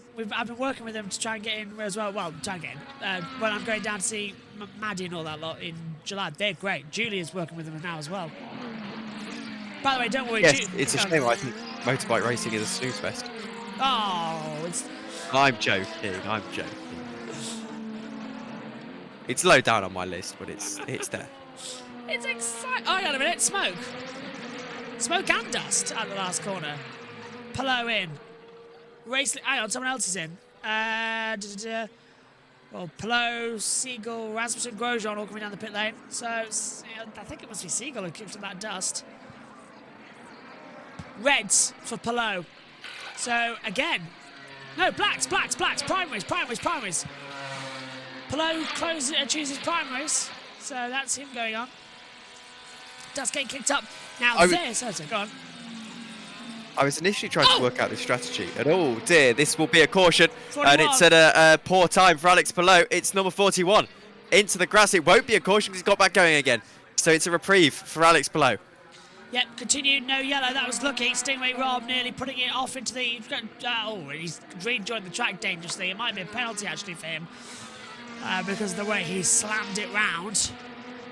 Just take it easy, guys. Blimey. There's nothing to be, heroes about here. Josh T's having the time of his life, by the way, right now. I can see him on the Ninja cam. Yeah, Ninja was set up, Tom. Basically, we just nicked your idea. But because the commentators all got sick of not being able to see me. So we found a way. Smart. Yeah. I've only been telling you to use it for 2 years. I know. And we're also using it when we're trackside now.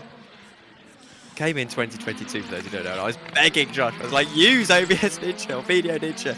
Use it. It will save you so much hassle. I was begging him. We are. And we got around to it. I'd also like to put out that, I had to say, but it's actually, oh, hang on, they're going to an upgrade. I'll say it quickly. We're using Ninja instead of Discord when we're trackside because it runs smoother and better and more HD picture than Discord. So you are completely right. Back to Tom Gilmore. Race. This has been so far 23 laps to go, and it's had absolutely everything. The jeopardy of what was the right strategy, what was the wrong strategy. For so long it looked as though maybe Chip Ganassi and Alex Palou got it wrong, especially when that second caution came out for Nolan Siegel. But the pace that Palou has had, and also trusting that strategy, has really been the difference. But the jeopardy then came back when the likes of Herta and Kirkwood and others were pitting, and staying out meant that if a caution had come out, Palou would have hit that snake on the board of snakes and ladders that I talk about so often.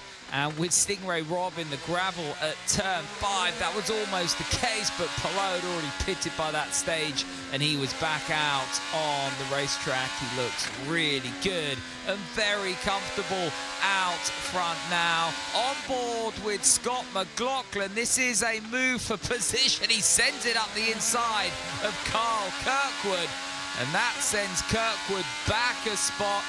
And I think that was all because Carl Kirkwood was held up a little bit by the recovering Stingray Rob. There is Stingray Rob. He's been in the gravel recently. But the Good Ranchers Team Penske car of Scott McLaughlin now ahead of that Andretti Global machine of Carl Kirkwood. And a race that was looking so strong for Carl Kirkwood when he led those opening laps at the beginning has just ebbed and flowed away from him. And it looks as though those hopes of at least a podium spot have all been dashed as we ride on board with Scott Dixon, who must be struggling with that balance after the contact he had with the pit wall coming in for that stop. Did a bit of damage to the front wing. Is there any handling issues, toe in, toe out, and anything to do with the suspension? Well, I'm sure we'll find out afterwards. But now 20 to go in California. Thank you, Tom Gilmore. An absolutely fantastic one as well. So let's have a look then. McLaughlin trying to find a way around Carl Kirkwood, done deal. Penalty serve for Ferrucci, he's down to 12th position as well. It's the Grand Prix of Monterey, which has been pretty much overshadowed. The entire, we've done 82 laps of NASCAR in the time it's taken to do 74 laps of Laguna Seca. An oval with a lap time of 30 seconds has taken longer than a 2.4 mile circuit. How? Lundgaard down the inside here, and there's going to be contact with 11, and the 11 fired off the road. Yeah, this should be a caution. He's into the barrier. On driver's left, the same place he had the caution earlier on. Oh, he's avoided the barrier, he's spun across the track. Armstrong! My word, it's Armstrong. Oh my God, that was close. That was almost a death. Almost an airplane crash. Yeah. But Lucas and O'Ward went straight through. Armstrong stalled it, the yellow's out. That was, well, it's not come out officially yet. That was almost... That was terrifying. That was almost... That was almost very bad. Yeah. That was...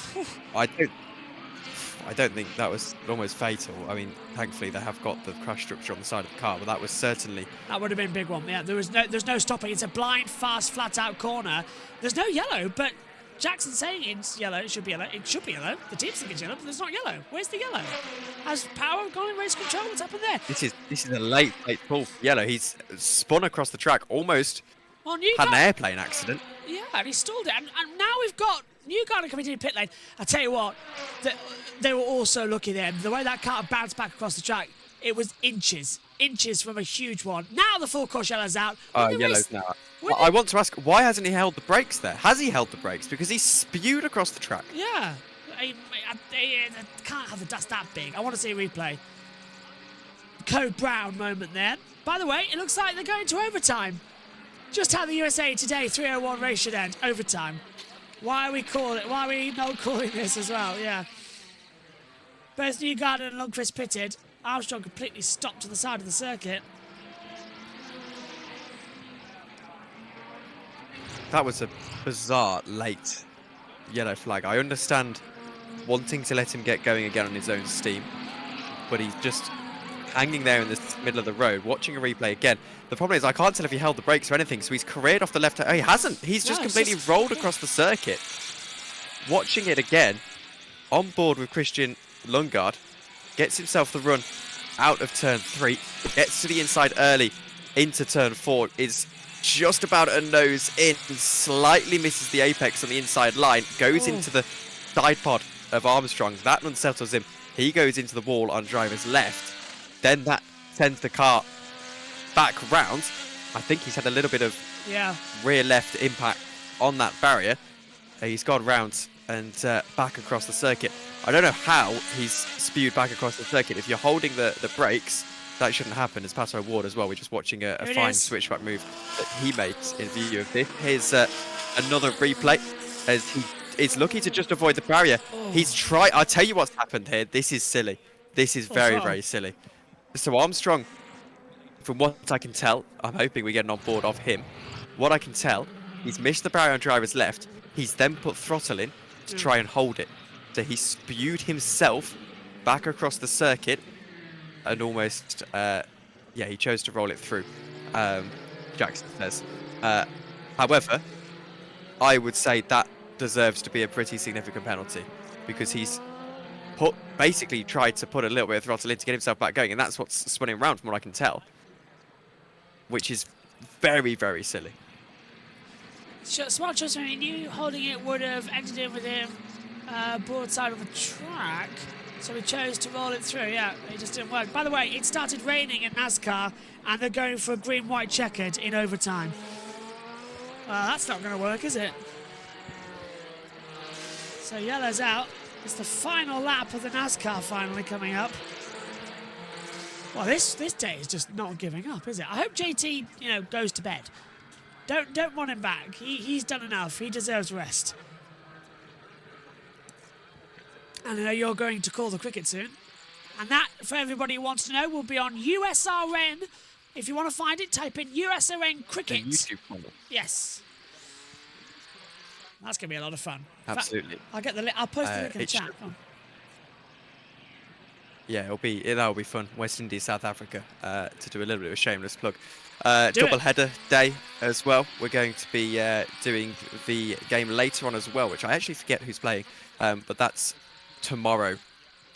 Tomorrow, West Indies batting first in that one. That's a straight knockout game as well, so that's going to be really, really interesting. And then it's Australia versus India later. That will be a cracker with myself and Josh. That's also on the YouTube. It's 3:30.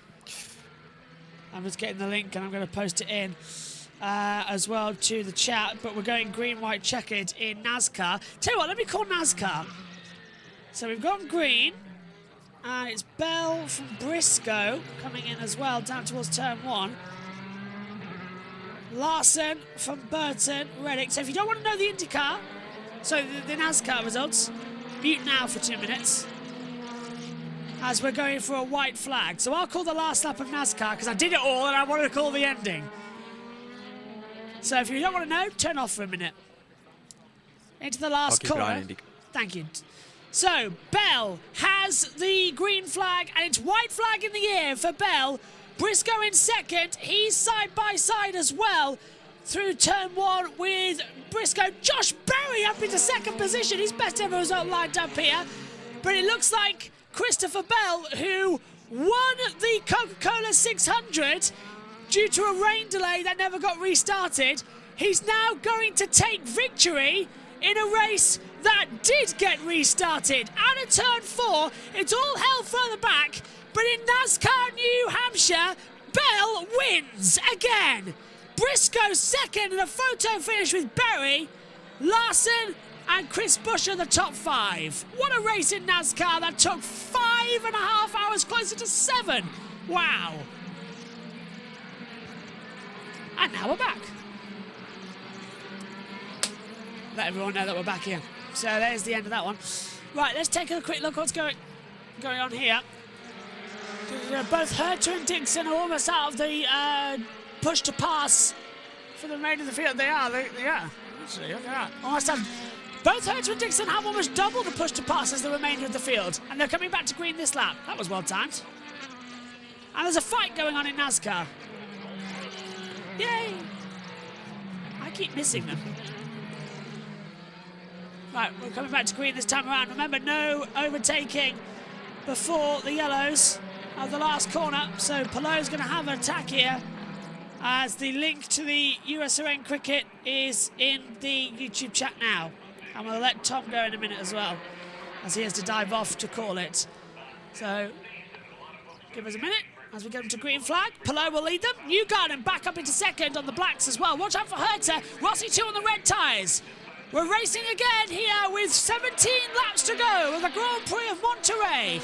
Palou, Newgarden, Herter, Rossi, Grosjean, Power, McLaughlin, Kirkwood, Dixon, Malukas, the top 10. Down to turn 1. Herter goes defensive. Rossi looks around the outside. Can he get the power? Those soft tyres have the gumption. Oh, and Herter nearly pushed him off the track there, Tom. Yeah, absolutely. And, well, they make their way through into turn 4 now, and it's relatively formation flying. Impressive for Romain Grosjean. He's up in 5th position at the moment. Josh, he's really had a topsy-turvy strategy in this race. But any one of these top 3s, oh, there's a huge dive down the inside line. Who was that? I think, oh my word, he spins round. McLaughlin and Power, the 2 teammates crashed together at turn 5.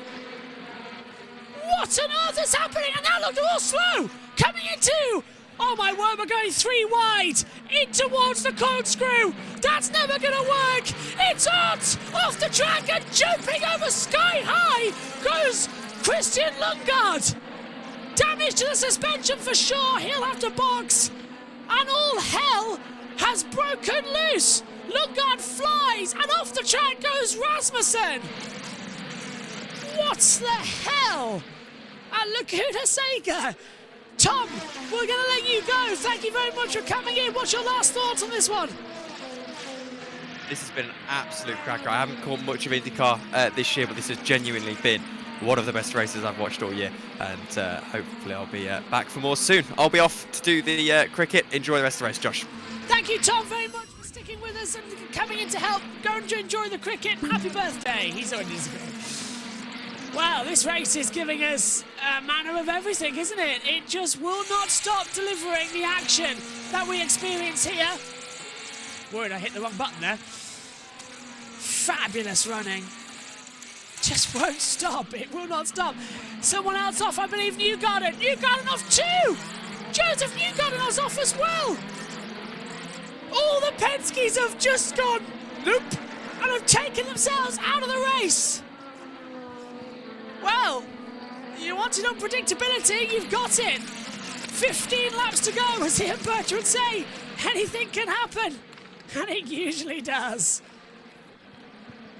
Palou, Herter, Rossi, all leading at the moment.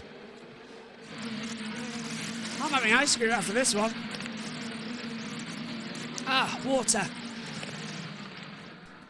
This race, 6 hours, 2 minutes, 59 seconds.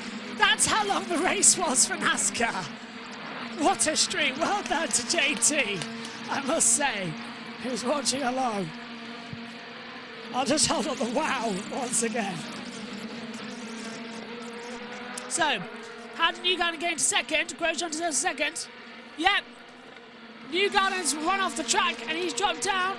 Josh, we've got a classic on our hands, my friend, says Jackson. We really do have a classic. Look at this. Every car jumping over. But for Christian Rasmussen, it's all 4 wheels, Dukes of Hazzard, over the top of the corkscrew. Fantastic. Move Laguna more often. Bring it to the centre. This is what the racing is. It's crucial in the middle of the championship run. I think JT's camera's frozen because he's been holding that up for ages. Malukas into the pit lane. And Malukas in, and that's probably not the best situation. This is what's happened to Joseph Newgarden, running wide out of turn 4. No, that's the turn 7. That's up at the corkscrew section. Oh, and someone else is off. Who was that coming out? Who's just been passed by Newgarden? It could be Kirkwood. Someone was running wide there. McLaughlin very slow. And he's back off now. Yeah, McLaughlin's got a problem. McLaughlin's in the gravel. He's through the sand as well. Scotty Mack has got a bent suspension and looks to be out of the race. NASCAR's going to attempt green, white, check in the rain. No way. I think they've already done it. They've done it, yeah. Oh, wait, that was it, yeah. McLaughlin's in trouble. Just getting out of the way of everybody. He's out of the race for sure.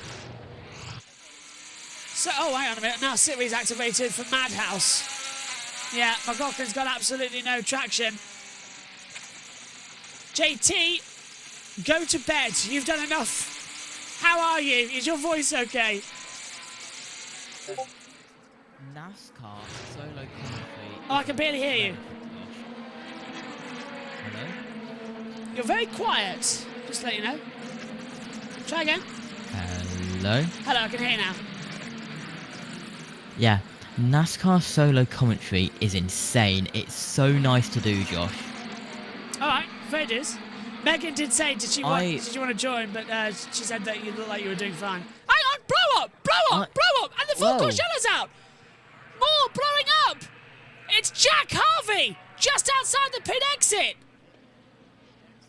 And that's where Jackson's just sent us a message before the pictures came up. Full course yellow again. We'll catch up with JT shortly. Yellow's around here with 13 to go. You know who we're sending it to. It's the one and only Tom Gaymore.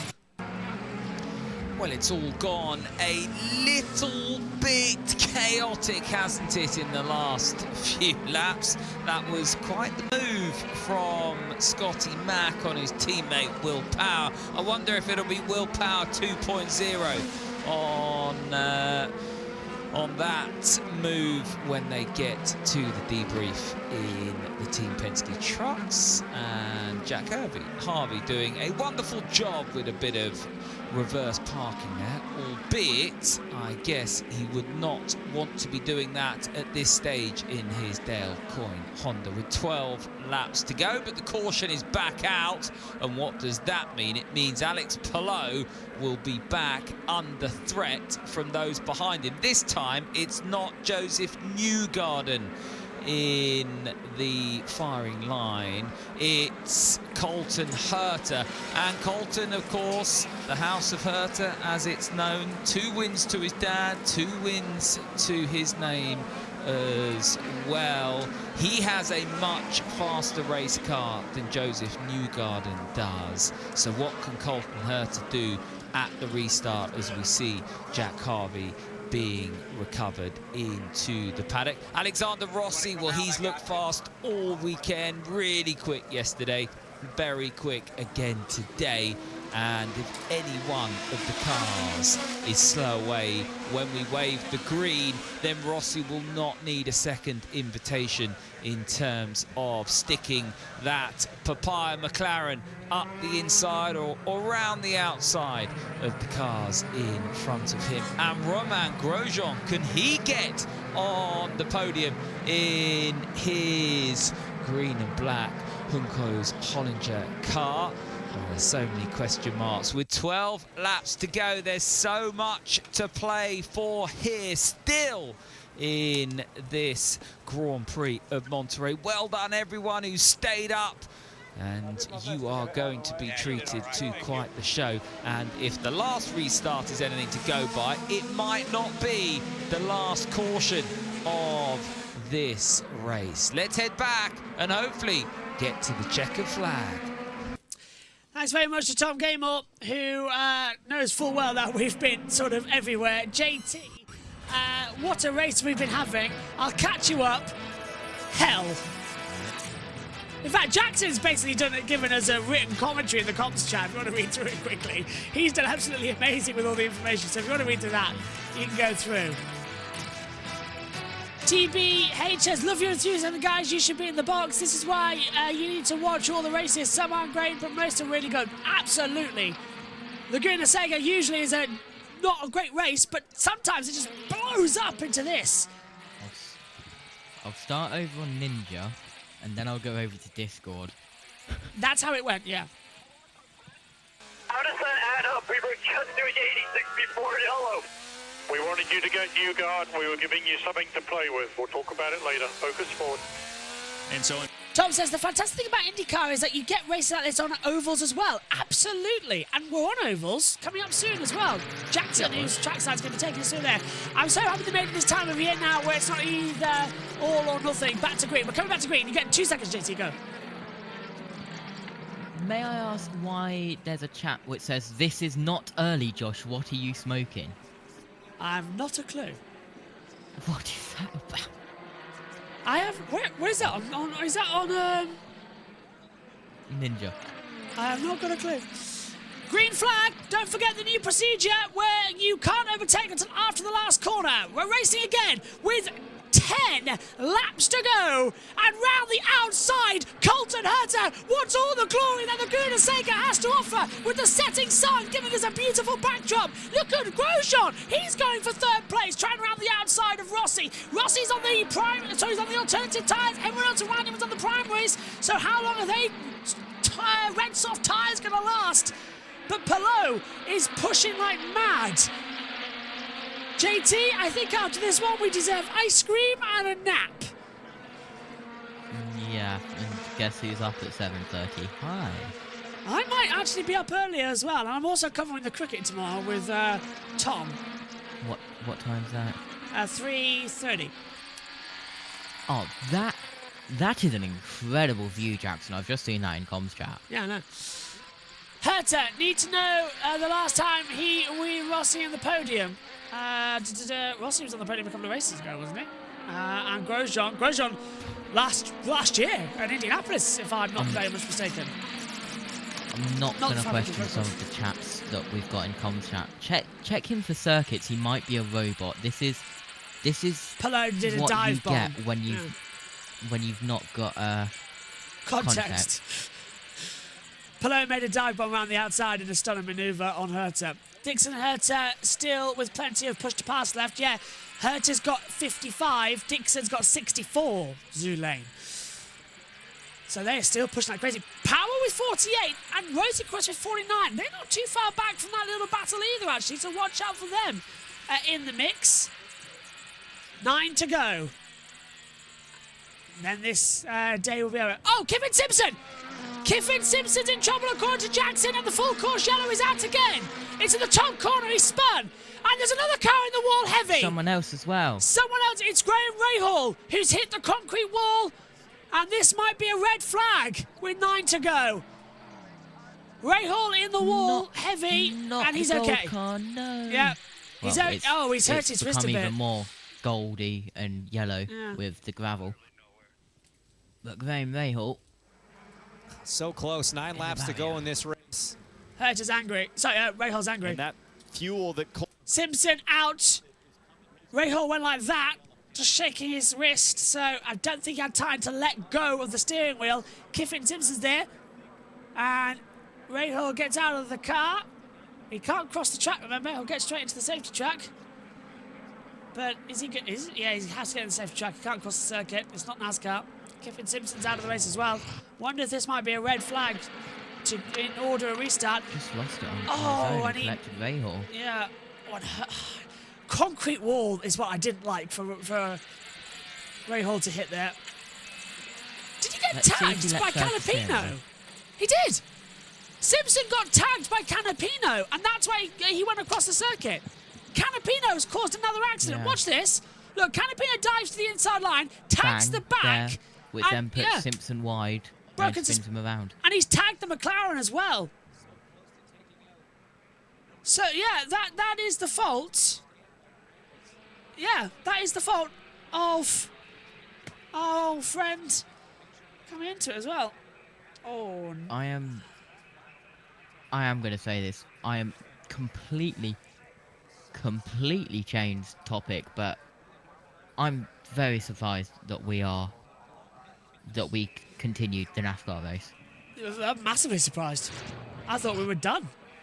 6 hour, 2 minute and 59-second race, Josh. I still never get to call a NASCAR fight, do I? Waiting for that. I was on that call as well. Hate that. One day. It was like 6 hours and 14-minute broadcast as well. It was insane.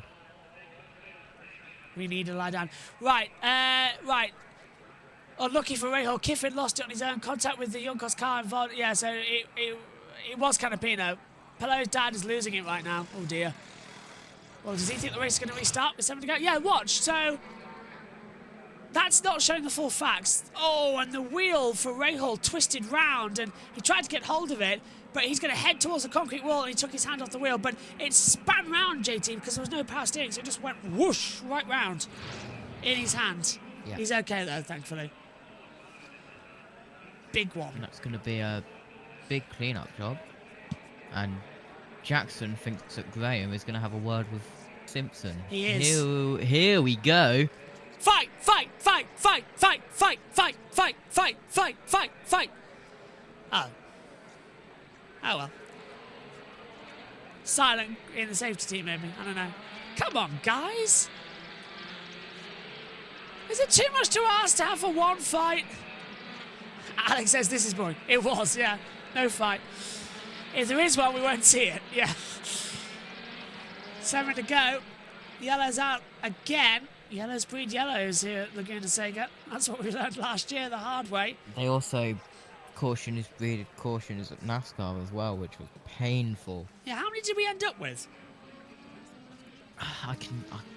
It was a lot.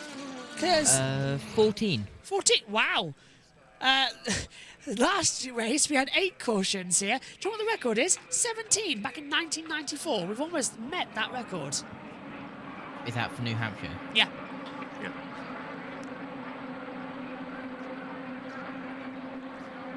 So, Pelot leading this one from Herta. Rossi's got that soft compound tyre though. I wonder if it's got another restart in it. It might. Oh, and Pelot got massively sideways out the last corner. The rear just tank slapped, and that's what allowed Herta to run. Pulled to the outside line, over the hill to turn 1, but braked early. Pelot was later, tries to sweep in, gently pushes the accelerator down, nothing coming through. And no fight in this one. I think Graham knows it wasn't intentional. Yeah. I was kind of hoping there would be, but there wasn't, I think. But yeah.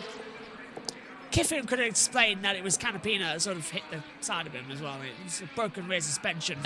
Yeah, that will be. Yeah.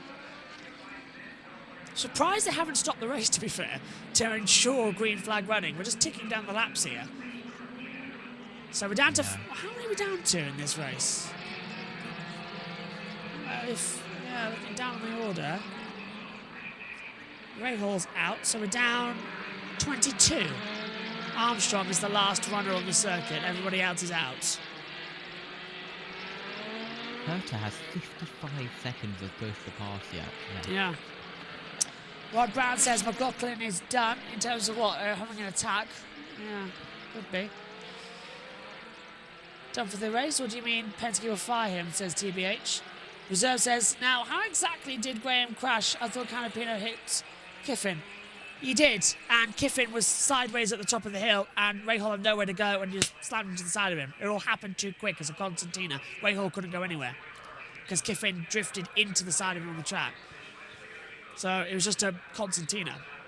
Bit like how we almost saw a couple of laps ago, that huge accident that was luckily avoided, where we had a spin for Marcus Armstrong that caused the previous yellow. Yeah? It's all getting through now. I think I'm just gonna, I mean, if I can, I'll try and watch this full race back. If not, I'll just watch the highlights. Jackson, I think he's saying you could say Canapino was to blame, but Kiffin spun so much later along. Yeah. I think what happened was Canapino hit Simpson, and Simpson went onto the curb due to that, and could possibly just got hooked on the curb and just got spun round on the curb, which is what we see sometimes. I still read it as well. I want to see if the suspension's broke here, as the 4 cars now being swinged away. That's very swingy. There's another one. Yeah, Rahal's car coming back in. Hey guys. Jackson's watching this going, oh yeah, that's the route I took into work this morning. Coming through. Super late. Just to say to Super Late's comments there as well, if you don't like me, that's perfectly fine. Don't mind at all. I mean, it's 1:30 in the morning here in the UK, and we've been non-stop broadcasting since 7:45. My voice is just about surviving. There's Kiffin's car.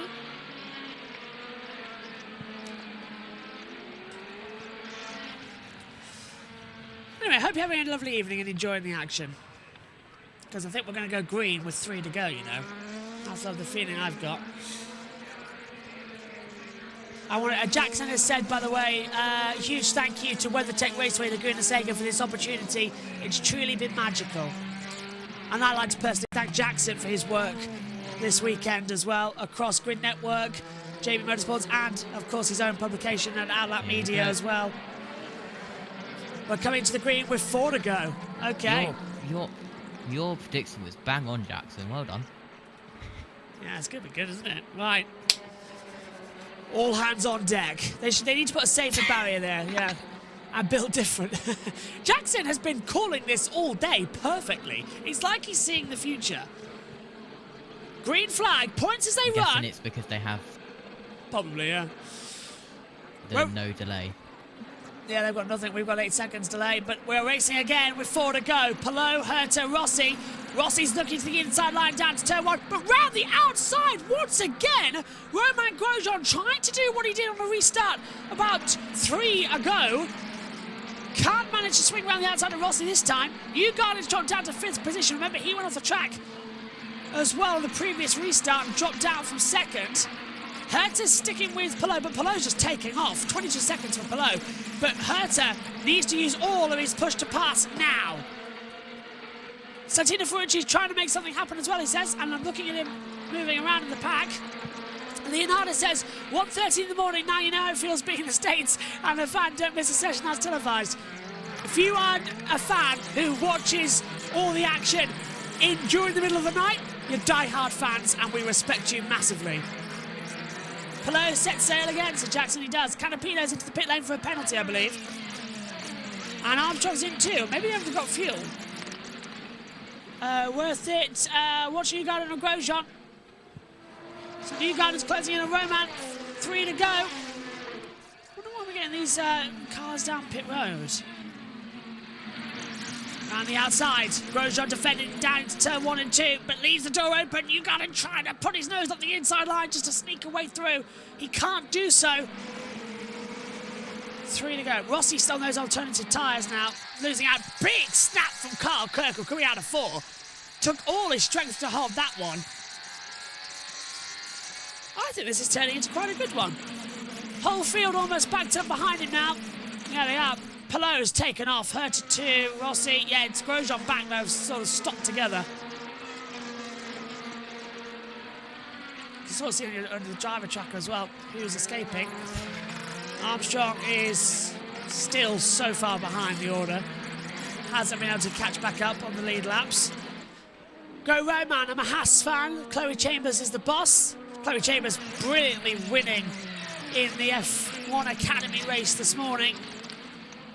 That kicked off our day here on JBMotorsports. Not like multiple hours ago or anything. I've lost track. It must have been about 17 hours ago by now. 17 hours and 54 minutes. Oh, wow, yeah. There goes Ferrucci on the inside of Ericsson for 10th position. Ferrucci takes him. 15-hour day.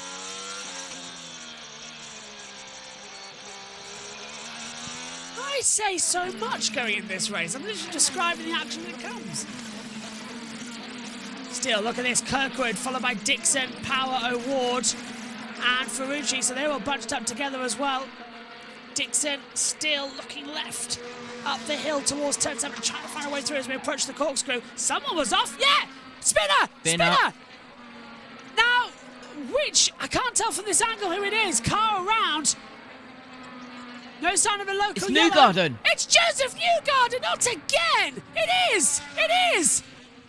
Joseph Newgarden looping it around with a 360. He gets back going. The white flag falls for Palou to take onto the last lap, but Newgarden's day goes from bad to worse.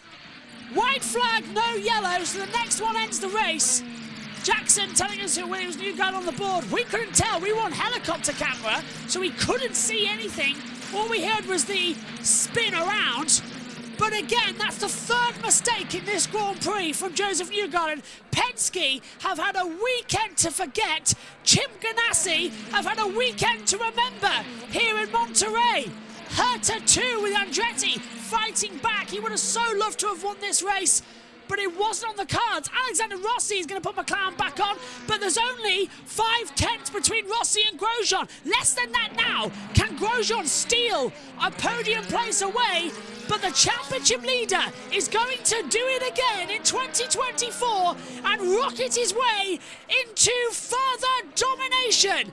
It's the number 10 car in round 8 of the season who's going to take a very popular win.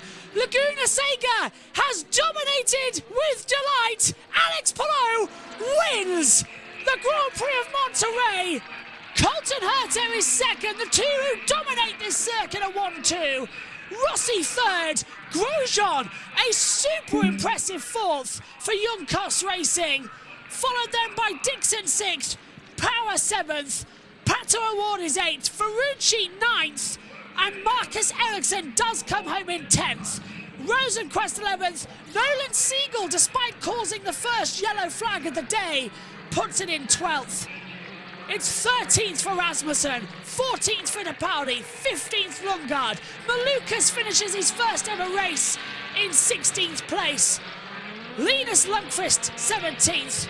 Canapino 18th. Newgarden spins and falls down to 19th. And here's Tom Gable. House of Herta has definitely just been renamed Palou's Palace. What a dominant performance. Lots of jeopardy.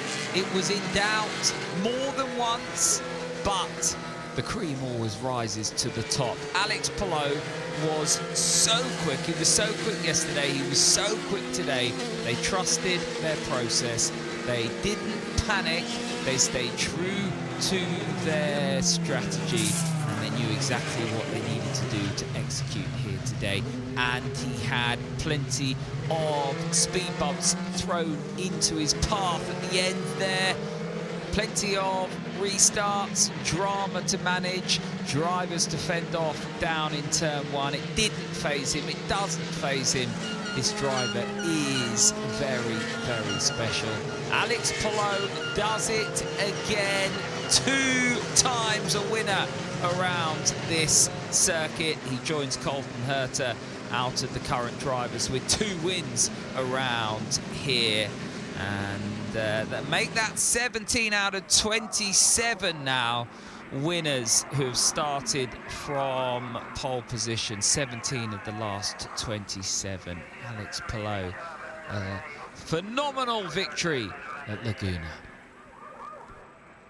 Laguna Seca time to look at the Pennzoil moment of the race. Here is Alex Palou going to the front for good on Colton Herta. And there's the moment that Palou took victory. Just to finish down where I was running, a Canapino 18th, Newgarden 19th, Stingray Robin 20th, Scott McLaughlin 21st, 22nd on the run for Marcus Armstrong, Kiffin Simpson 23rd out of the race, and was Ray Hall, Harvey, VK and Luca Ghiotto brought out that first yellow of the race. JT, I'm going to let you go now because you desperately need to head to sleep, and I can take this post-show as well. What was your thoughts on what you saw in INDYCAR? Just sum up actually the whole day. It's been a busy one here at JBMotorsports.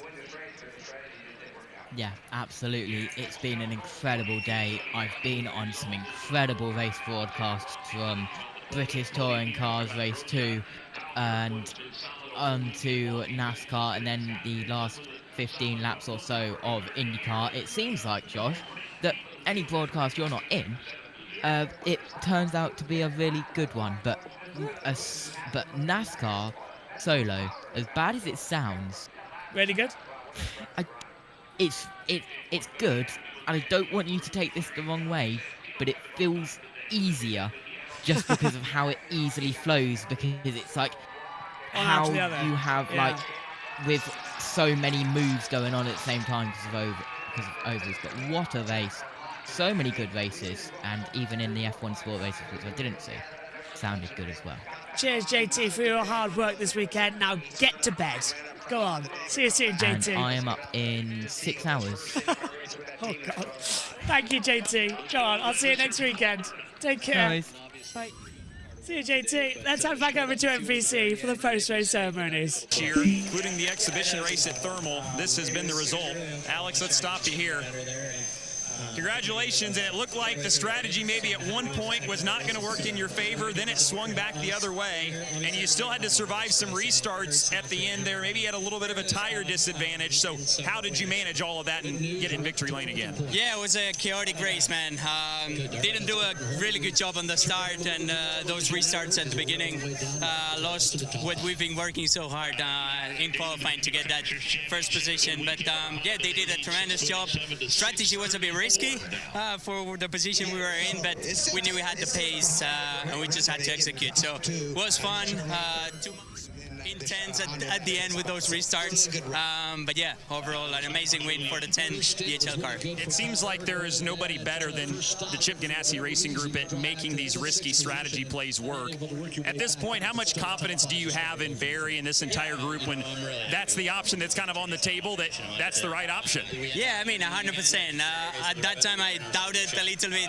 I didn't know if my radio was working or not, but everything was fine. I'm sorry that they didn't have that trust and that belief on his call during those 10-20 seconds. But yeah, overall, amazing day for Ganassi team. That all worked out. Alex Palou, a winner again at Laguna Seca. Georgia. Yeah, and as the Gamebridge Honda gets moved out of the way, we're here with Colton Hurd. I know there were some frustrations throughout the duration of that race, maybe even some questions. But positively, you moved up 3 spots in the championship points, and you matched your season best through second. So, you know, what positives can you take away from that? Yeah, it's a good result. It's a good result, and you know, we chose strategy that we did, and we did a really good job with what we chose. So I'm happy. The Gamebridge Honda was super fast all day, whether we were field saving or not. We had a lot of pace. So it sucks not to win here. I really want to win at this place, and it hurts not to win here. But you have to be happy with second place for sure. Thanks, Colton. So this is how they finished today, with Alex Palou winning by just under 2 seconds. Alexander Rossi gets his best result of the season. Yeah, Romain Grosjean also finishing 4th on the back of a strong result at Road America at the last race. So the 77 driver finding some momentum mid-season. Felix Rosenquist there, Meyer Shank Racing just ahead of Nolan Siegel, the rookie in his first effort there. And all these drivers had issues, whether it was McLaughlin, Armstrong, Simpson. One of the other notes, 3rd straight top 5 for Kyle Kirkwood, and Santino Ferrucci with his 5th top 10 of the season. Back down to Dylan. And let's check in and catch up with Alexander Rossi, who finishes in the 3rd spot. So the 26 and 10 were pretty good today, and you guys were kind of best in show. But this was, I think, a good day for you guys. It seemed like you executed everything as best you could and ultimately came away with a good result. Is that how it feels to you? No, I don't think that's a fair assessment. I think before the yellow, we were quite good up front, and then when you get into a fuel save race, it's always a little bit difficult. But nonetheless, it was an amazing job by the team, and obviously our best result of the year. So we'll take the positives from that, and you know, it's a great job by Pato and Nolan as well. So we'll just keep hammering. But yeah, certainly a good bounce back from the difficulties in Road America, and we look forward to taking that. It's been a while. How do you build on this now moving forward, just with everything that you guys had to do today to get this result? I think it's just understanding, you know, why we were good, right? You know, it's always easy to Monday morning quarterback when you're bad, and believe it or not, it's a little harder to understand it when you're good. So we'll just keep working at it, and you know, the whole Aaron McLaren group is doing a great job. Team Chevy's a great job, so we'll keep hammering. Good day for sure. Alexander Rossi comes home 3rd, Georgia.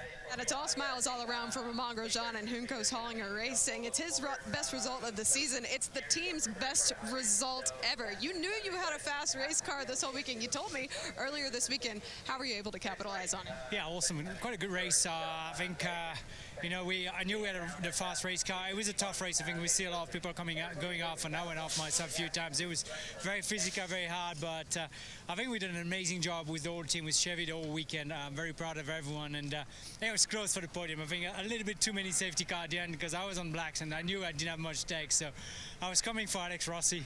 No, we're friends, so it's all good. But anyway, a fantastic job by everyone, and I think we keep working, we keep getting better, and I think that's just good for all of us. And I think we scored the first point for Chevy today, so we're happy with that. Congratulations on a season best, Romain Grosjean. Yeah, that's right, Georgia. Callum Ilot's best finish was 5th with the team for a couple of occasions. And Alex Palou gets to celebrate with Chip Ganassi Racing again with another very impressive performance.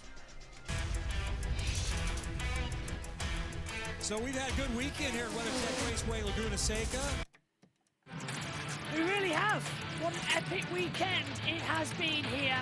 Absolutely fantastic. Here's your championship results quickly. Palou on 285 points. He's now by 23 to Will Power on 262. Dixon on 253 as well. They are the main three in this title hunt as well. Hurton now moves up to 4th place as well on 217. Carl Kirkwood rounds up the top 5 on 210 as well. There is so much to look forward to here in 2024.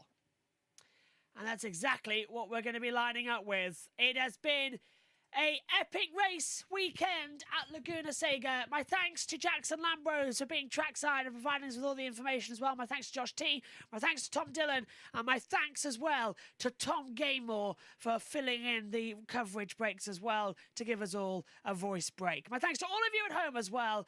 Laguna Seca has delivered an absolute classic. We'll see you when we next race at Mid-Ohio. See you soon. Take care. Bye-bye.